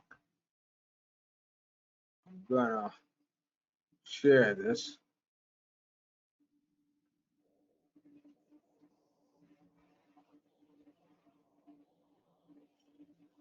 It says, and it happened after that Alexander, son of Philip, the Macedonian, who came out of the land of Chittim, had smitten Darius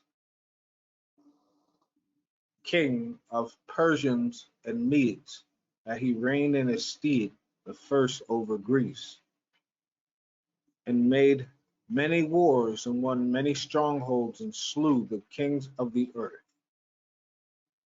and went through to the ends of the earth and took spoils of many nations, insomuch that the earth was quiet before him, whereupon he was exalted and his heart was lifted up. And he gathered a mighty strong host and ruled over countries and nations and kings who became tributaries unto him. After these things, he fell sick and perceived that he should die. Okay. So, Alexander the Wicked. This is just what we're going to call him. 1 second. Alexander the Wicked. This is just what we're going to call him. Remember I had in the book, it's the Hellenistic, the Greek. He ruled. See that? Correlating right with the Bible. From Ethiopia all the way to India. Okay? Correlating right with the Bible.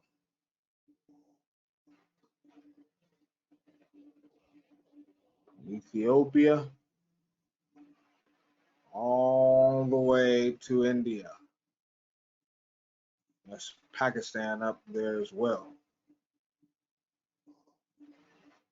This was, and as you can see, I highlighted it for everyone, Hellenistic period, since Hellas means Greek word for Greece. So it's the Greek, okay, takeover. As you can see, Alexander's empire and his trade route. So he traded all throughout Iran and what today they call Afghanistan. We see Ecbatana, we see Medes, we see Susania or Shushan, we see Susa, we see Babylon, we see Persepolis and Persis, which is Persia.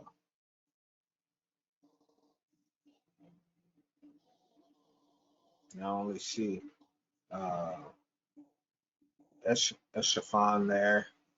I don't see Shiraz, Yazid, Yazid. It's over here. Okay, but they traded throughout all of this. So understand, Alexander the Evil, Alexander the Great, okay, he was trading slaves. Kandahar, Kabul, so forth and so forth. So these were slave ports, trading ports, all of it. Okay. Just want to make sure y'all get that again. Now, Daniel 5, finishing up here.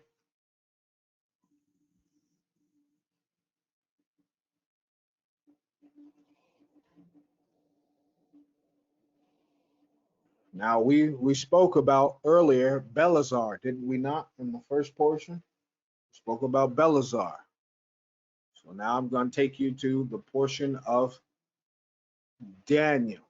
Belshazzar the king made a great feast to 1,000 of his lords and drank wine before the 1,000. Belshazzar, whilst he tasted the wine, commanded to bring the golden and silver vessels which his father Nebuchadnezzar had taken out of the temple, which was in Jerusalem, that the king and his princes, his wives, and his concubines might drink therein.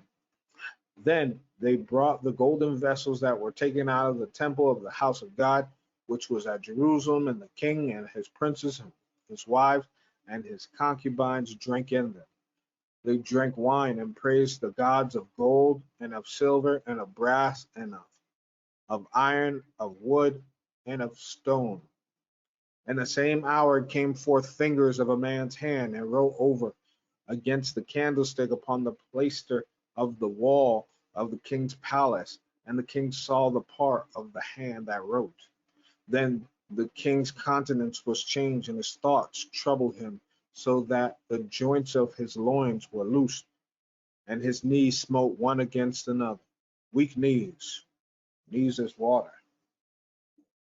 The king cried aloud to bring in the astrologers, the Chaldeans, and the soothsayers. So understand, before they were Muslims, and we know this as, and every Muslim or Muslim knows this, that Muhammad was trying to share something from Abraham, which was the Bible and the understanding that Abraham gave him that we have now in the Bible. But in Mecca, they were astrologers.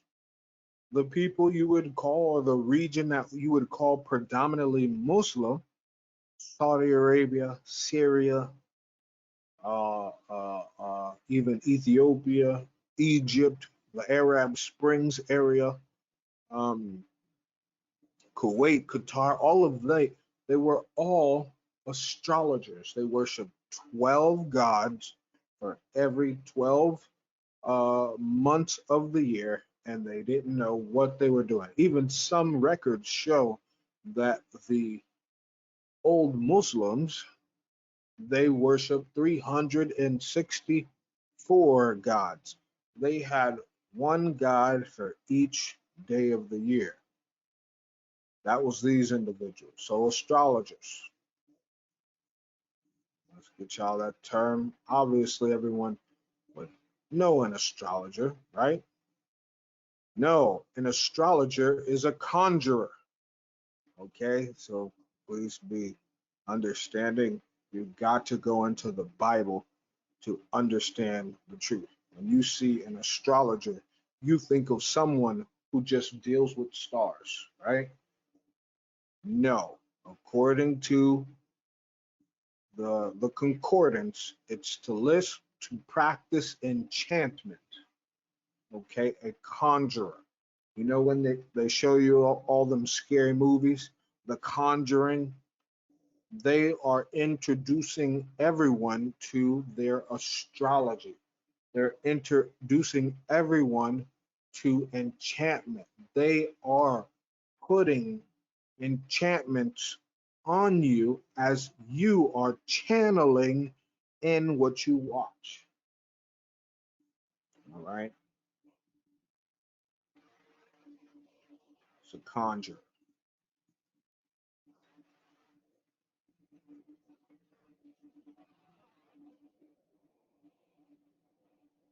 Okay. Next, the Chaldean and the soothsayer. The soothsayer.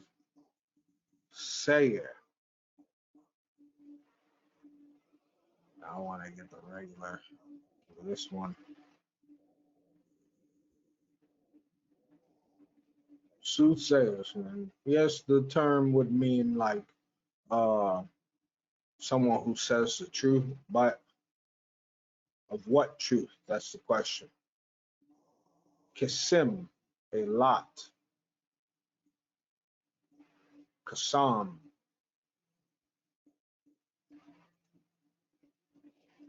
Let's get the regular term.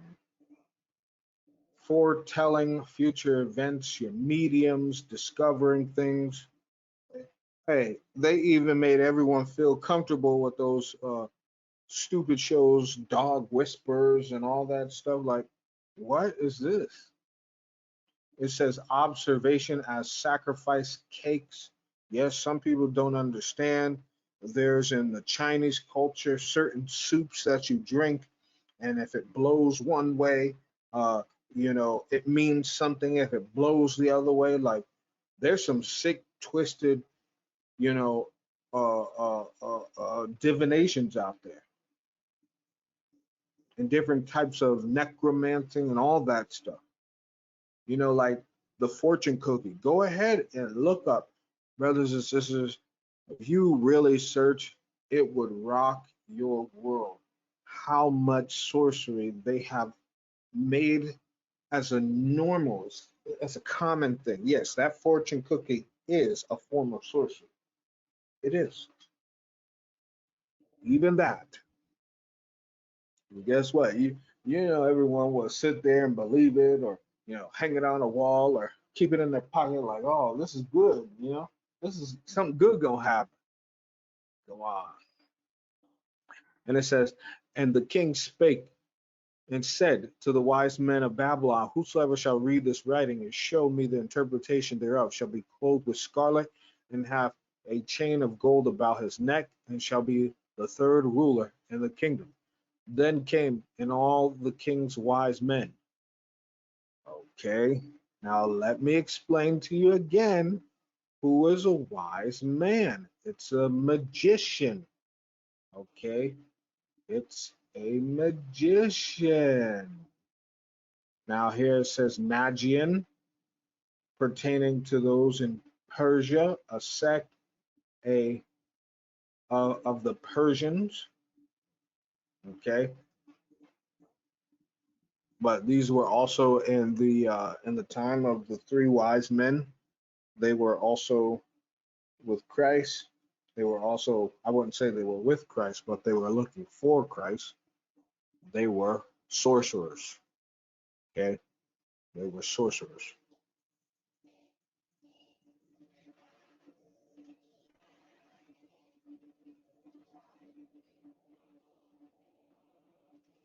Trying to get y'all that definition.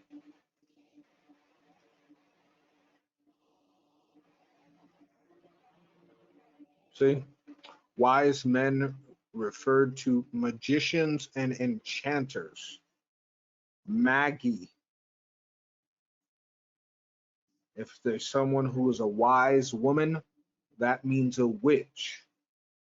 All right.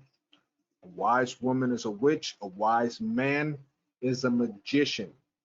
Almost coming from the word, yes, you got it, MAGA. MAGA also referred to Maggie, which means a magician. Donald Trump was a magician, an enchanter, a sorcerer. All them Christians, they don't want to say that one though. Moving forward, then came in all the king's wise men, but they could not read the writing, nor make known to the king the interpretation thereof. Then was King Belisar greatly troubled, and his countenance was changed in him, and his lords were astonished. Now the queen, by the reason of the words of the king and his lords, came in to the banquet house, and the queen spake and said, O king, live forever. Let not thy thoughts trouble thee, nor let thy countenance be changed. There is a man in thy kingdom in whom the spirit of the holy gods, and in the days of thy father, light and understanding and wisdom, like wisdom of the gods, was found in him, whom the king Nebuchadnezzar, thy father, the king, I say thy father, made master of the magicians, astrologers, Chaldeans, and soothsayers. So please understand that the Chaldeans, which were those of the lower Iraqi region, okay, they were considered some type of sorcerers. I hope you're checking this out here. They were considered some type of sorcerers. Where in earliest time, merely one out of many Cushite tribes, and then plainly known afterwards as Chaldea or Babylon, Babylonia.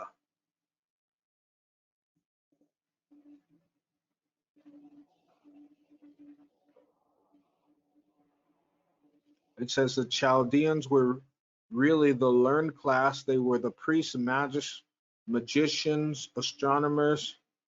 Okay, that's who they were.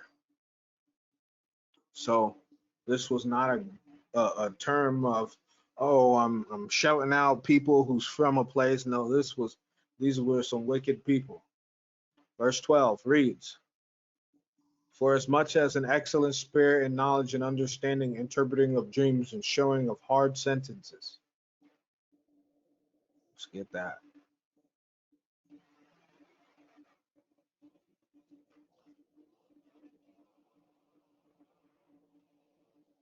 Dark things. Okay. Riddles. Oh, everyone hates riddles. Right? And dissolving of doubts were found in the same Daniel, whom the king named Belshazzar, now let Daniel be called, and he will show the interpretation.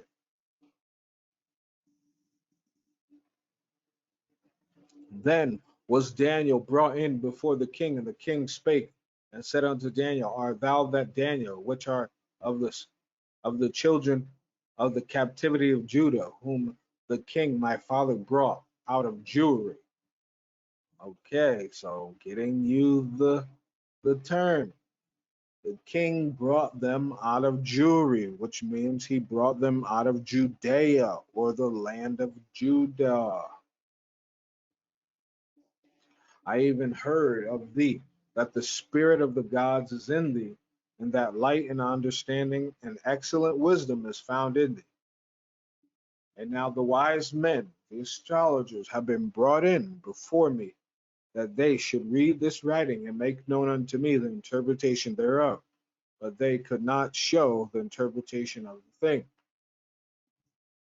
Excuse me. And I have heard of thee that thou canst make interpretations and dissolve doubts. Now, if I want to get that anyway, right?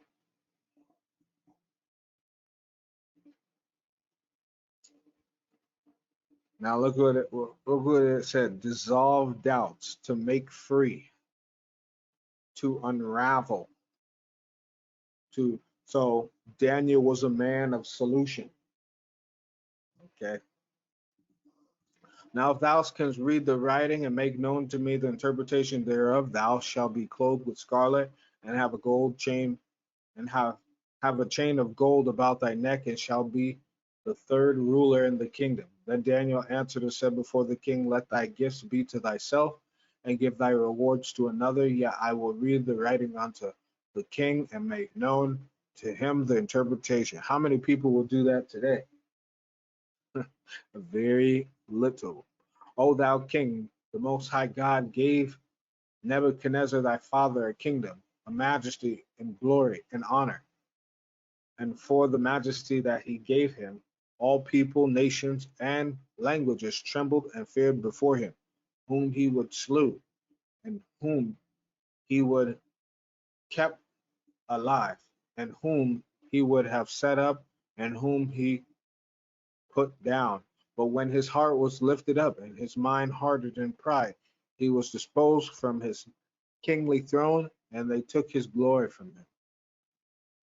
He was driven from the sons of men, and his heart was made like the beast, and his dwelling was with the wild asses. They fed him with grass like oxen, and his body was wet with the dew of heaven, till he knew that the Most High God ruled in the kingdom of men, that he appointeth over it whomsoever he will. And thou, his son, O Belshazzar, hast not humbled thine heart, thou, though thou knewest all this, but hast lifted up thyself against the Lord of heaven, and they have brought the vessels of his house before thee, and thou and thy lords and thy wives and thy concubines have drunk wine in them, and thou hast praised the gods of silver and gold, of brass, iron, wood, and stone, which see not, nor hear, nor know, and the God in whose hand thy breath is, and whose are all thy ways, hast thou not glorified. then was the part of the hand sent from him. This writing was written, and it is the writing that was written, Mene Tekel up Herasin.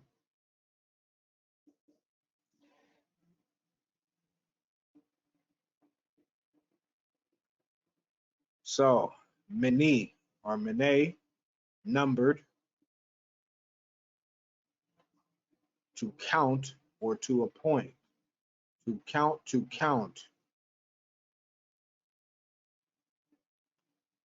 balance, to count, the balance, and split up and divide. So it's talking about what? This is the interpretation of the thing. Mene, God hath numbered thy kingdom and finished it.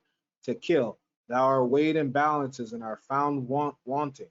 Perez, thy kingdom is divided and given to the Medes and Persians.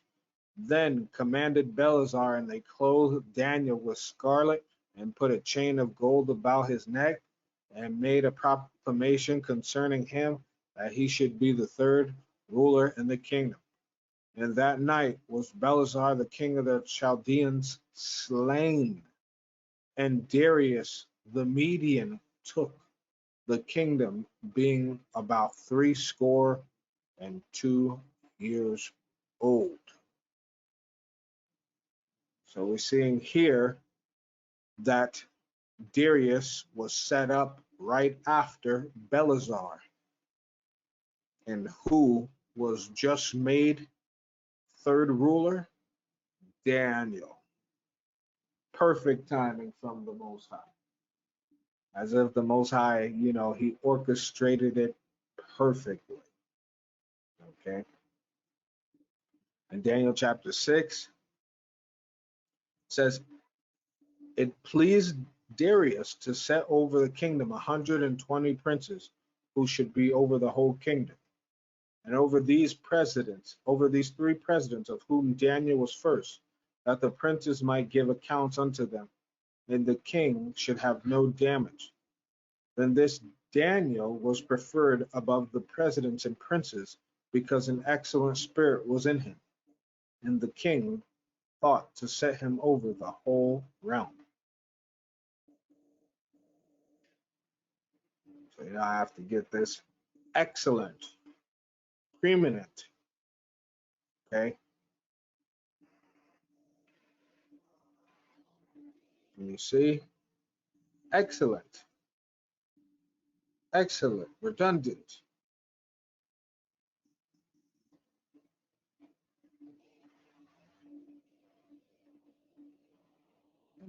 Noticing super abundant, okay? That's the key word, super abundant. So his spirit was overabundant, okay, in zeal, in perfection. That's how we all should strive to be. Yes.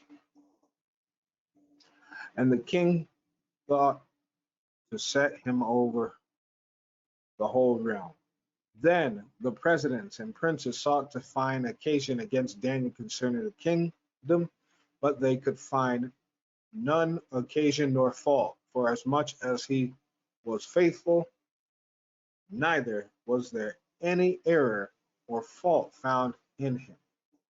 Then said these men, we shall not find any occasion against this Daniel, except we find it against him concerning the law of his God. Then these presidents and princes assembled together to the king, and said thus unto him, King Darius, live forever. All the presidents of the earth,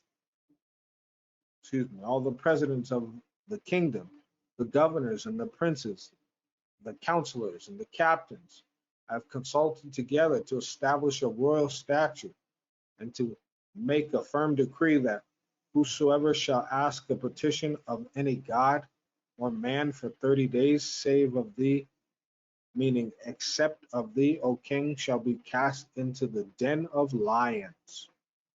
Okay, so because they didn't serve any gods, and they knew that we, as the children of Israel, always pray to the Most High every day, right? We fast occasionally, we pray every day, we give glory to the Most High. They put a law to put us in a tight position. And that's how Daniel was cast in the den of lions. Almost like today, brothers and sisters, right?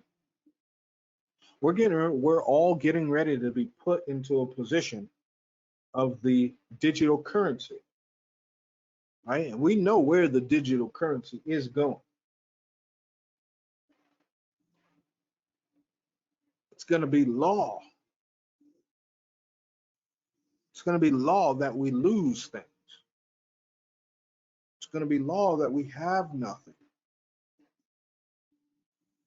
It's going to be law to either get down with the beast or get down with the Most High.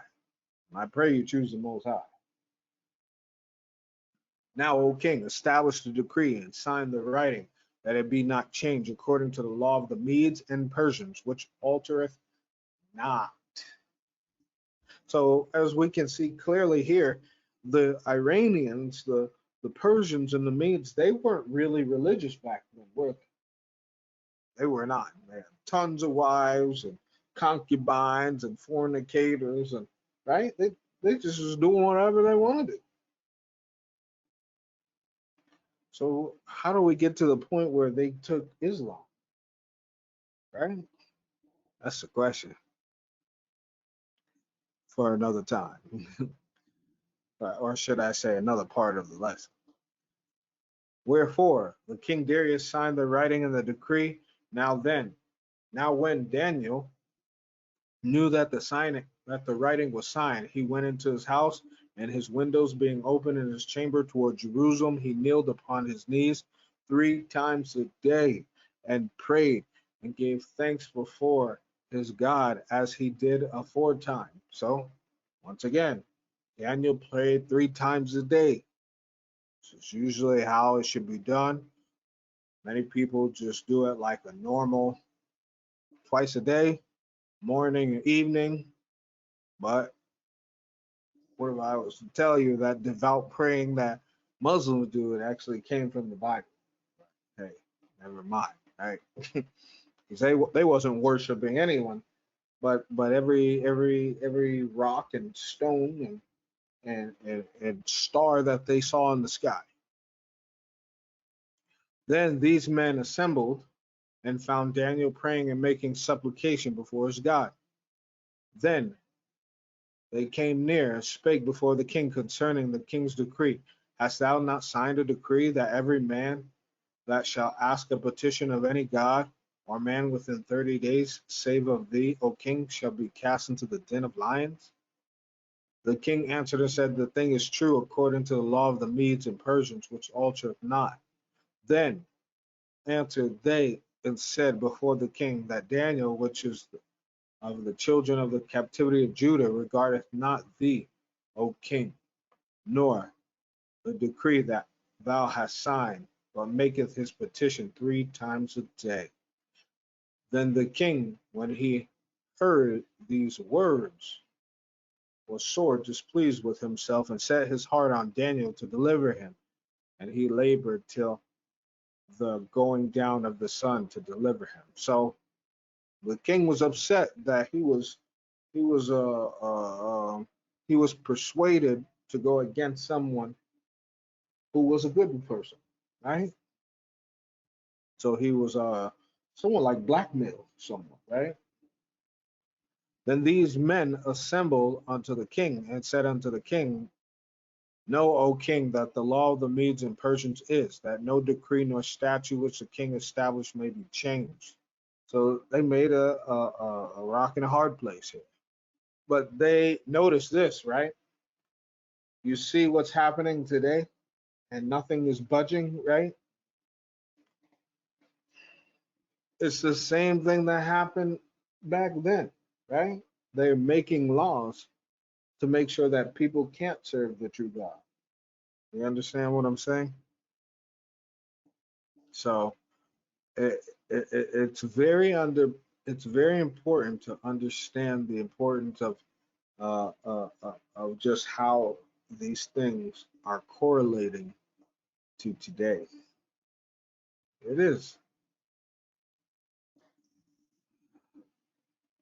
Then the king commanded, and they brought Daniel and cast him into the den of lions. Now the king spake and said unto Daniel, Thy God, whom thou servest continually, he will deliver thee. And a stone was brought and laid upon the mouth of the den. And the king sealed it with his own signet, and with the signet of his lords, that the purpose might not be changed concerning Daniel. Then the king went to his palace and passed the night fasting.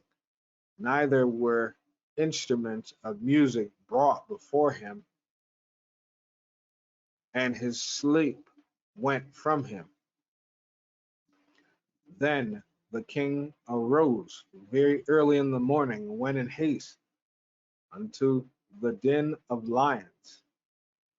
And when he came to the den, he cried with a lamentable voice unto Daniel.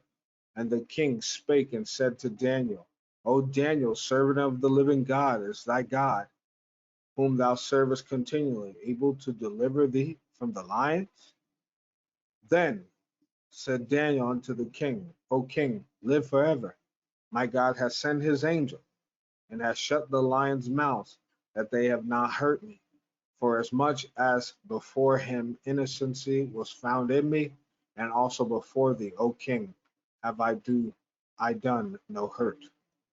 Then was the king exceeding glad for him, and commanded that they should take Daniel up out of the den.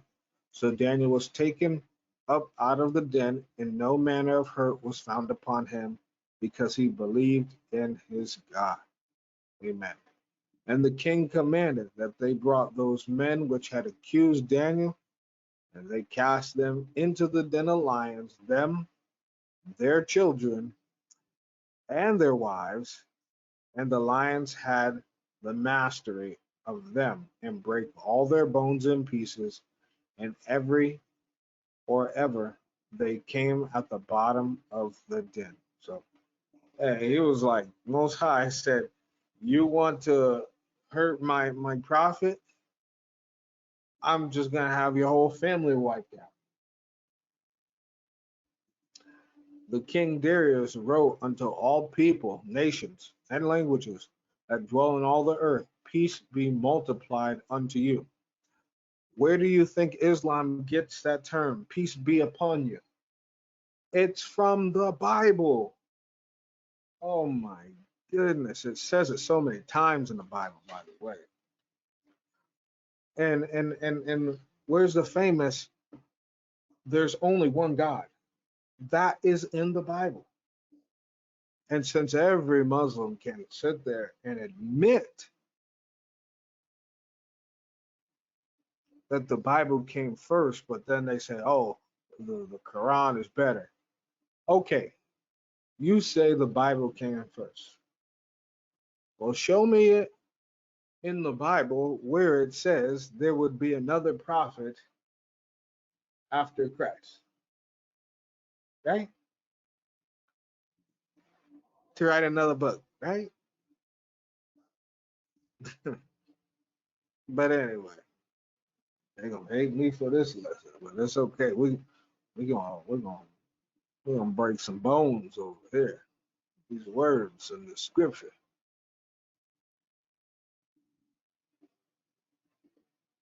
I make a decree that in every dominion of my kingdom men tremble and fear before the God of Daniel, for he is the living God and steadfast forever, and his kingdom that which shall not be destroyed, and his dominion shall be even unto the end. He delivereth and rescueth, and he worketh signs and wonders in heaven and in earth, who hath delivered Daniel from the power of the lions.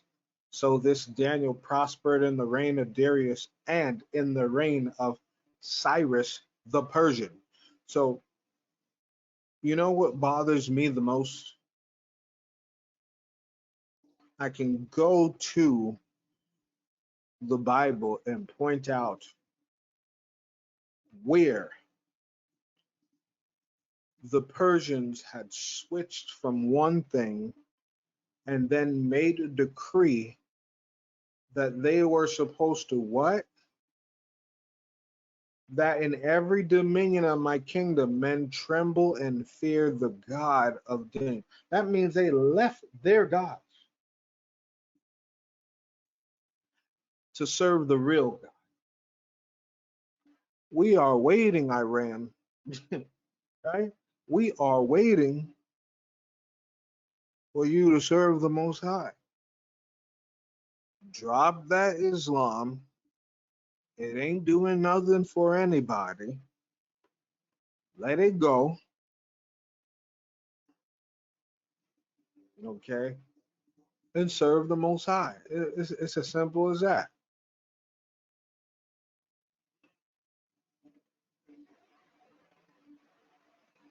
It's as simple as that.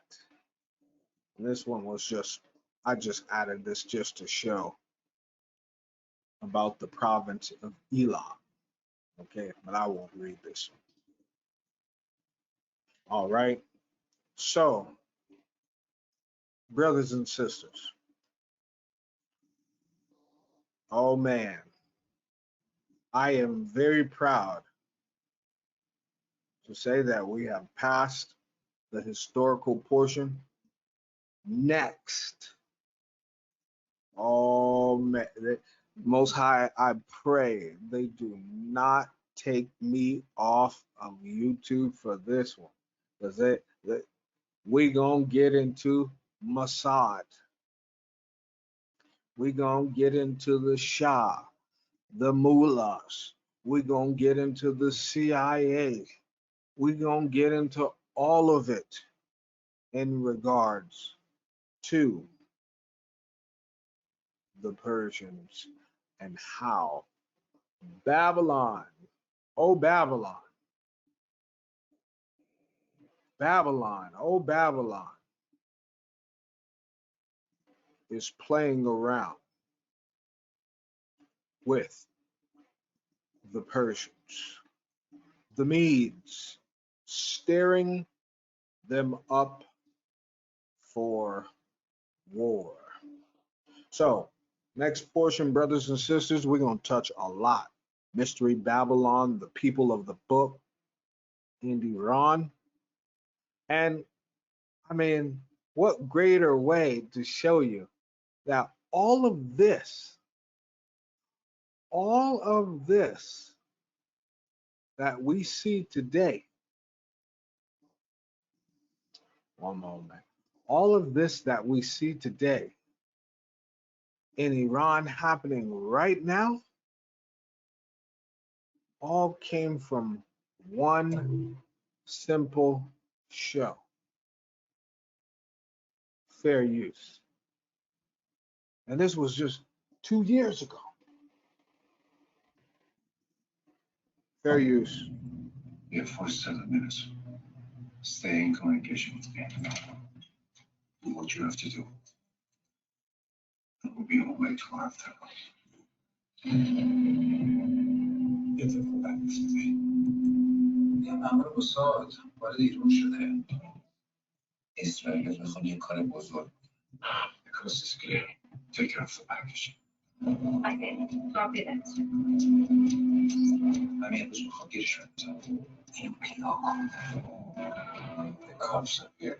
You have to get out of here. I'm almost done. You just.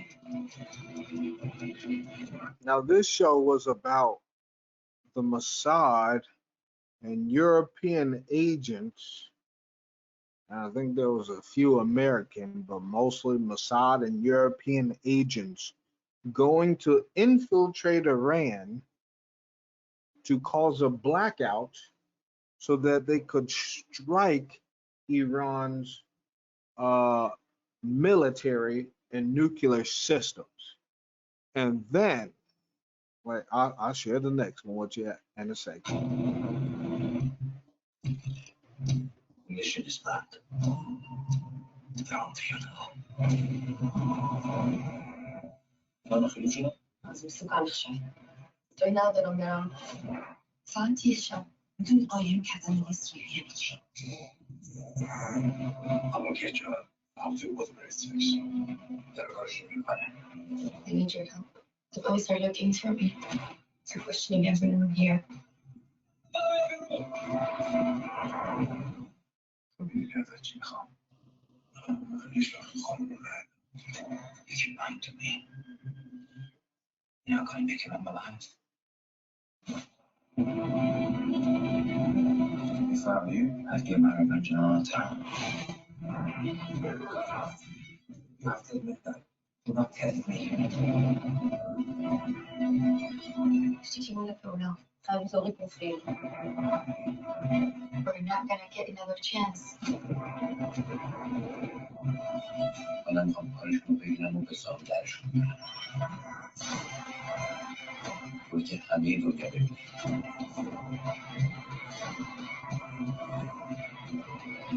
There's no going back now. And even in the show, they have planned protests and all kinds of stuff. You remember? And now all of a sudden, we have what in Tehran? All of this breaking out right there. This is not strange.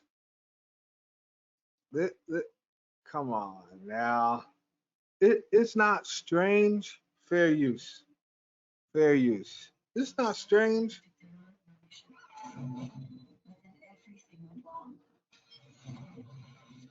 And then in the second season, because I watched both of them, in the second season, they tried to assassinate the head general. And didn't they do that already in Iraq? Come on.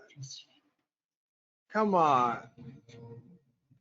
Of the Revolutionary Guard, I mean, this is just, it's insane how they show everything. If you pull this off, we can change scale. Can you handle it? I'll see if you I know you will. If I'm in maximum security, that's also set by agents. Be careful. Don't come out better than anyone you have. I trust you to take care of him. No, I can really believe the beast. I'm absolutely trained for this. You do it.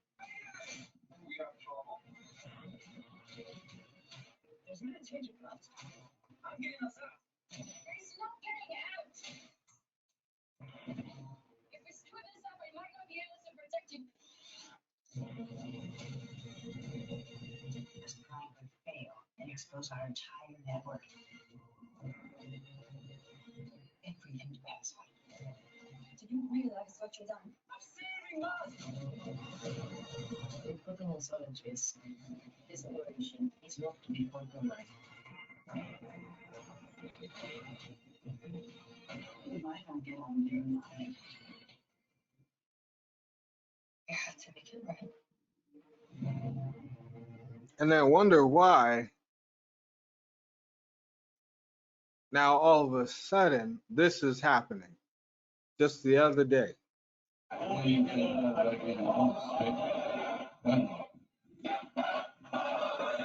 This is Iran saying death to America in their parliament. They know what's up. They know what's happening. Come on now. The entire parliament. Babylon, you have a big problem because you trying to overthrow a nation, and it seems like you're uniting them to get angry because the very people in power, they're all united. Unlike Babylon, right? Unlike Independent, Green Party, Tea Party, Republican. These people are finished. That's one thing you can say about when you rule a government under religion for the most part. They will eventually, if they're all the same religion, they will eventually side together. When you do, when you do, one for all and the freedom of religion, and then you start bombing people, and then you start planning riots, and then you start doing all kinds of evil, and then you have people like this talking, they know it's an American and European problem. Fair use. Anti-hijab protests in Iran have led to the killing of at least 15 people. This is according to an Oslo-based rights organization. However, it is in contrast with the official data, which has put the death toll at 17, including 5 security personnel. Now, violence has spread to 80 towns and cities in Iran. In the latest, protesters clashed with security forces in some parts of the country. They set large statues of Iranian Supreme Leader Ayatollah Khamenei on fire. Some women protesters took off their hijabs and burned them in the bonfire.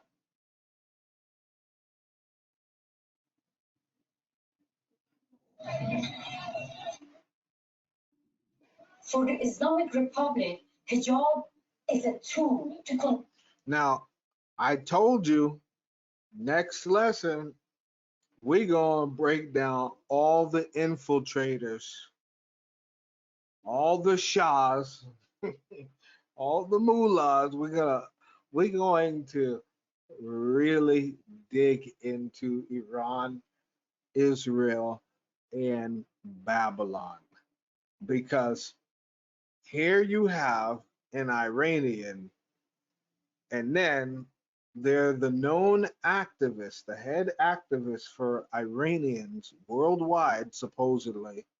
So she's supposed to be the voice of Persians all over. And this is what she says on multiple news outlets.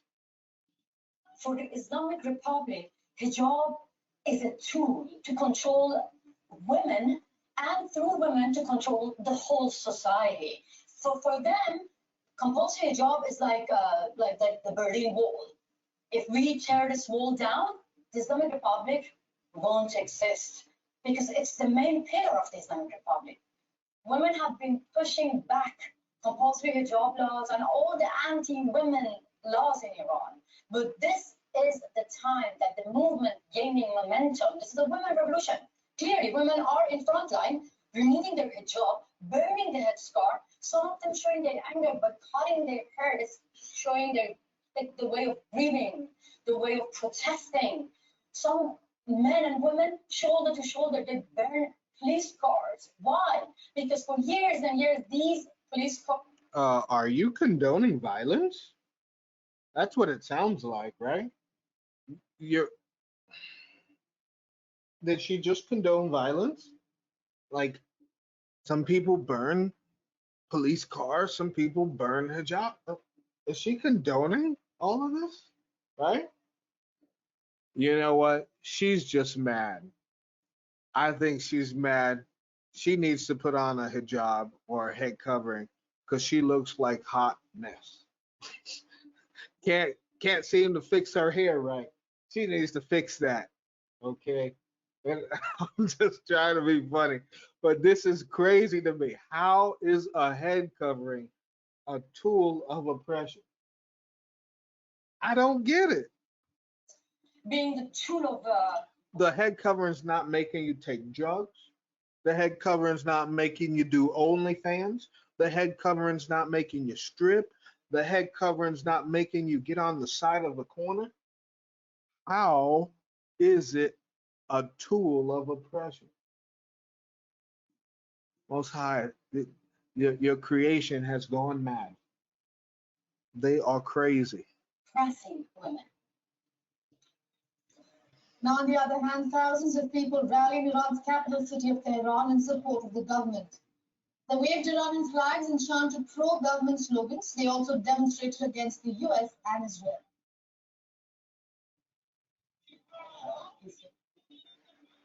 این سری هم مثل دفعات قبلی با شکوفتر حضور پیدا کردن و نشون میده که این مردم پشتیبان نظام و ملت فقیهشون هستن و با این تعرضات کوچیک، با این شلوغ‌کاری‌های کوچیک United Nations made an appeal to Iran's security forces and urged refrain from using unnecessary force against anti-government protesters.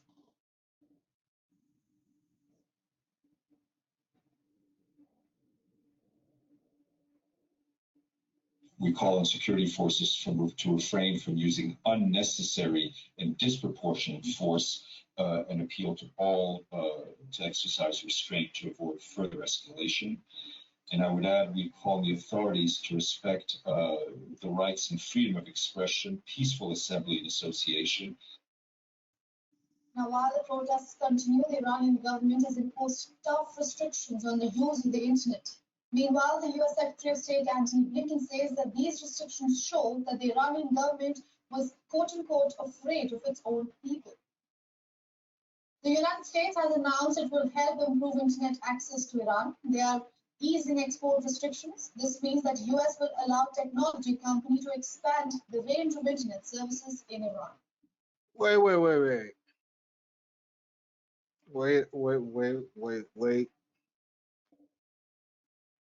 If you watch that show, Tehran, they was trying to infiltrate anything they could. Imagine what was blocked, and imagine all the filth that would go through coming from Babylon, right? Just imagine. That's bad. Hey, when you gonna look back in a few months to next year and say, we destroyed our country over a hijab? This ain't even about the woman who died, right? She didn't mention not once that woman. This is about something else. And I told y'all this, right? This will not stop. This is an infiltration.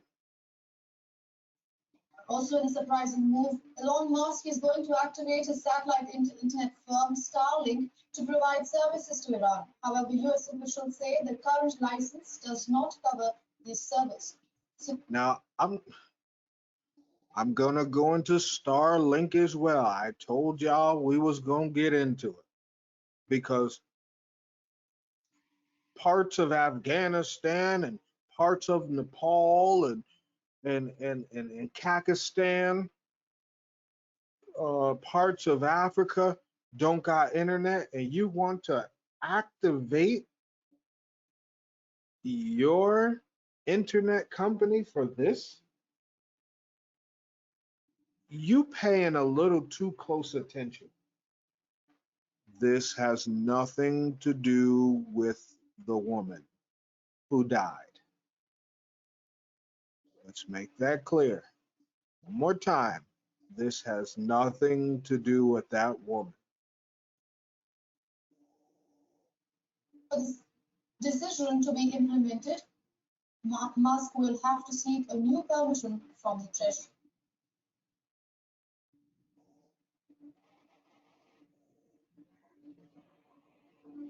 Now, for more on this, we are being joined by Ivy Josia, a women's rights activist from Malaysia. Welcome to the broadcast. Thank you for having me. Now, the first question to you is the protests have now spilled outside the Iranian borders. We are getting visuals of women from Canada, Turkey, Lebanon, and it is also growing on different social media platforms. Do you expect any change to follow after this? Of course, that's going to be changed. The very fact that the whole world is now looking at what's happening in Iran and focusing on what's happening in women's rights in Iran is already a change. I know it's reverberates, the reverberation all over the world. It's because I think as women living in Malaysia, living in Pakistan or India or Canada or wherever you are, we can really relate to this because all our lives, women have had their lives being controlled. I mean, we've all had different forms of control. Of course, in Iran, there's an actual law. It's a written law to say that you must wear the hijab, but we've all have experienced in the various stages of our lives as women, the control that the ruling class, that the patriarchy has over women. Now, red alert. Red alert. When you start hearing people talk about the patriarchy, when they start talking about control and women being oppressed,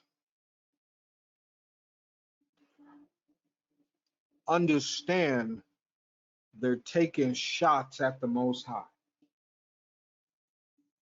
They hate order. They hate how the Most High created them. They hate that a man. I'm gonna say this, right? I said it before. When they release all them prisoners and the lights go dark, you as women, and if it doesn't apply, let it fly. But you as women will wish that every single feminist put a sock in it, because you're gonna wish that a man would help you from 4 and 5 other men. You will wish. And because what the women who are these heads, like this woman and the last woman, and all these other women out here who are the head shows, they have security, you don't. the very, you don't see uh Secret Service and agents full of women, do you? They're always men. That shows you even the hypocrisy. What are you talking about? Because how many times do you see women jumping in front of bullets for people?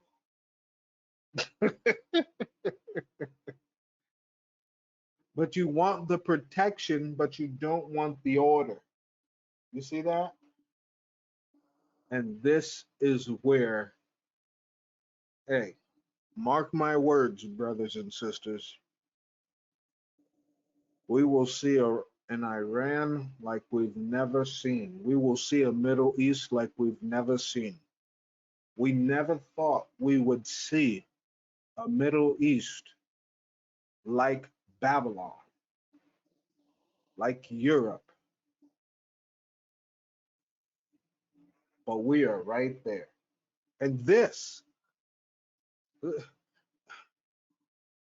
think about this, right? When everything goes bad, do you understand who is going to turn in the men first? It's going to be women.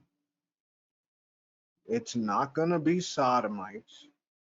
It's not going to be Satanists. It's going to be women. Because when the men of the Most High say, you must come under us so that we can lead you to the Most High, they're going to say, ugh, that's a patriarchy. That's misogynistic.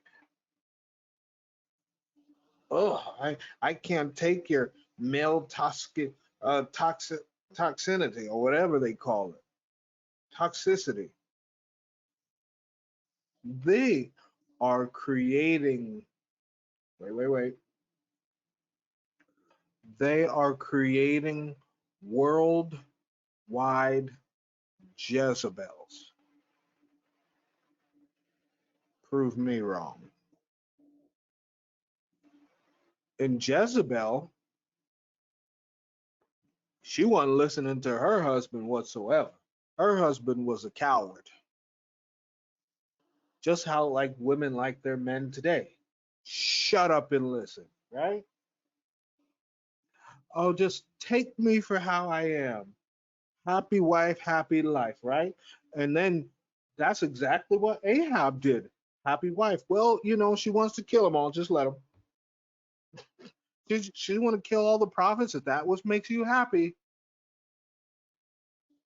Or let's not forget Herod and his spoiled daughter. Well, Daddy, John tried correcting me.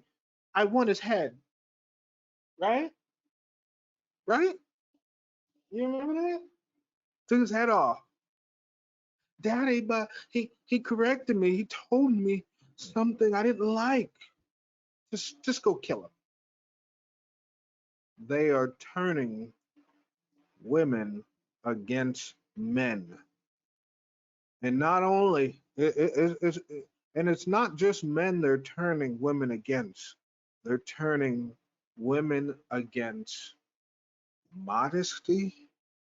They're turning women against spirituality with the Most High.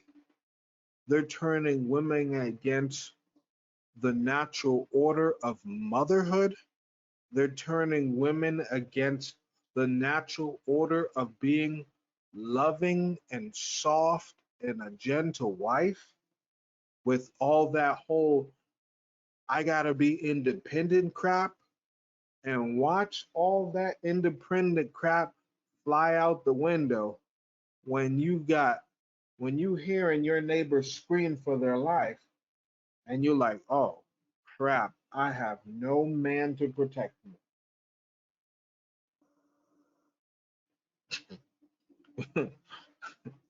This is what's happening. It's so sad. It's so sad because on one hand, I see a majority of men, and I'm not promoting Islam at all, would never ever in my day in my life would promote the Bible. But in one case, if I look at it from a non-biblical view, right? In one case, you have men standing up for their religion, and in the other case, you have women going against it. This has shown us that the women are godless.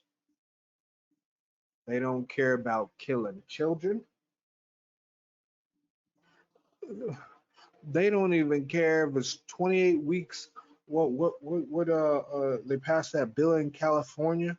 28 days after birth, they can kill a child. They don't even care.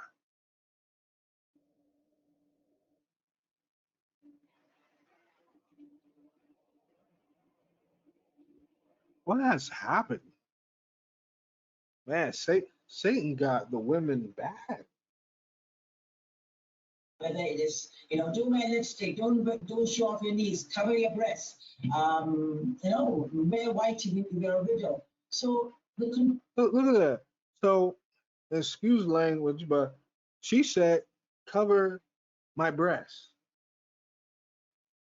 So listen to what they say. Everything they say is what they want to do. So they want to walk around showing their breasts.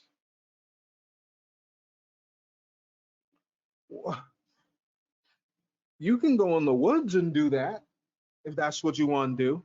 You know, they call those witches, right? Covens, where they get around naked together, since that's what they want to do. What? These women today, what is going on? And why aren't no other women like, I'm sorry.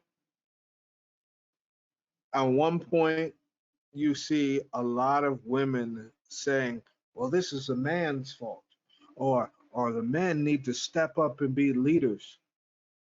Once again, stop putting the blame on just men and take accountability. When you see a female walking with her cleavage out, sister, come on now, we gotta be models. Come on. If you see a woman walking with inappropriate shorts, come on, sister. We demanding respect and we not gonna get it unless we show it. But this woman here talking about she want her breasts all out. You don't want to look like a nice, delicate mother or grandmother to someone? You want your children and your grandchildren to be ashamed of you? Of our attire, the control of our bodies, the way we behave, it has happening all over the world and it's still happening all over the world. But I think this death, this untimely, unfortunate death of this young woman has triggered an anger not only in Iran, but it has, reverberated, and there is solidarity. It's the global women's movement that's coming together to say we are going to support. In fact, tomorrow night in Kuala Lumpur, Malaysian women rights activists and human rights Looking like a activists fool. and civil society and even the Iranian community in Malaysia, we're going to gather at the Kuala Lumpur Iranian embassy to hold a vigil in solidarity with what's happening in Iran. I believe there will be change because any kinds of people movement will bring about change. Right. They're gonna kill us all. They're gonna kill us all. Briefly going to a point that you mentioned earlier, the latest protest in Iran has revived an old debate as to how the Iranian regime treats women in the country. Can you tell us more about this with a focus on the morality police, which is in question right now? Yes, of course. I mean, immediately as women's rights activists all over the world, the morality police is not something new. Even here in Malaysia, we do have religious officers who spy on couples or holding hands and or hold up in a hotel. They'll knock on hotel doors, and people have lost lives fleeing from these religious officers. So we were familiar. They lost lives because you got to hook up at a hotel. That's nasty. If you gotta hide to hook up, it's nasty. It should. I mean, people shouldn't even be hooking up in the first place. They should be getting married. Like they want. Like this is what the Most High talks about. The world has drunk of the whore's cup. They just want everything that they want the WAP from the Cardi B and they want the twerk. They want all the godlessness. It's shameful. Of this morality police. I mean, wearing the hijab and all, it should be a personal choice. Our relationship with God must be personal, and it shouldn't be translated into some kind of law and be governed by a law. So obviously, the morality police is the target is the morality police, and it's very interesting that this movement is not just getting a response from Iranian women, but also Iranian men. And that is why it's becoming a people's movement. And we all have heard over and over again, it's not only about the hijab, it's not only about the triggering point is this woman who passed away, who died in custody. It's also about all the other violations and all the other problems that Iran is facing. And didn't I tell you they was going to use this woman and then bring in everything else? They ought to be ashamed. They ought to be ashamed. Up there making, and I wish they would have had some morality police in Babylon. That's what they needed.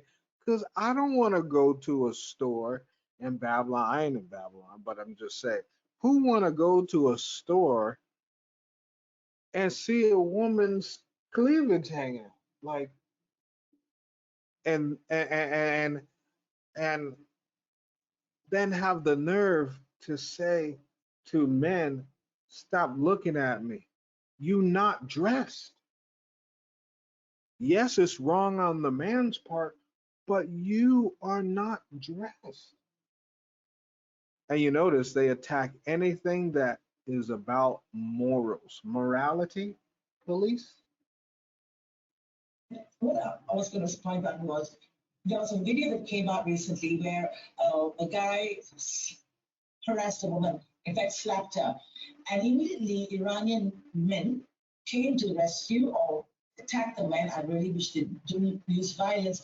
But the difference is there's intervention. You know, it used to be people just shrug their shoulders and walk away. I mean, even here in Malaysia in 2018, a man slapped a woman in a public mode of transport. I think it was a train, and he slapped her because she was not wearing a headdress. And immediately the women in the bus, in the train, stepped forward to protect her. So I think, and I look at this, it's men and women, and men are also saying something about it. And therefore, I'm very hopeful. This is not only women-led, but men are also joining in and using this opportunity to talk about this very unfair system, this very oppressive system where they have a morality police. In fact, it's not just about the morality police; it's about the laws that turns private behavior into a crime. Right, before I let you go, just one last question. Protests are unusual in Iran, let alone one led by women, And Iran state media has now said that 35 people have been killed. So I want to ask you, how do you see the protests taking place in the coming weeks? Yes, unfortunately, from what we are reading from the outside, because I think there's no access to Iranian activists within the country because the internet has been cut off. But from a few reports, it looks quite dire. There's going to be a pro-Iranian ruling elite protest that's going to come up, and so there may be a clash. There may be a lot more violence, and of course we have to, I fear for the lives of these activists, or not activists, they're citizens, ordinary citizens who are on the ground. I think there might be more violence before it gets better, but we cannot lift our eyes off the public scrutiny, the governments, the United Nations, all must immediately respond and make sure that Iran and the ruling elite of Iran, the government doesn't get away with this very, I won't say with unfair, I can't find a right adjective, but this oppressive, this onslaught on the citizens who have a right to protest. So we cannot take our eyes off Iran, because I fear not the worst, but I think it's going to get worse before it gets better. And that is why we all must be watching it, and the press mustn't move on to the next story. We have to very carefully monitor and be very vigilant and not take our eyes off, Iran. And that's the amazing thing about the world today, right? One violation in Iran is felt, the reverberation is felt in another country. We no longer live in a little village anymore. It's a very global world. And what happens? A human rights violation in one place is something that all of us have been concerned about, and we are concerned about it, and we take action. And this is what gives me hope, that we're not going to be alone on this. We're running out of time now. We'll have to leave it with that. Thank you for speaking with us, Mr. Sayer. My pleasure. Thank you. Brothers and sisters, we're going to get into it next lesson. All right. I want to save all the juice for Mystery Babylon, Mossad, Mullahs, the Shah, the people of the book, and Iran, because it is going to go down. All right. Love you all. Have a blessed day. Have a blessed evening, wherever you are. Shalom.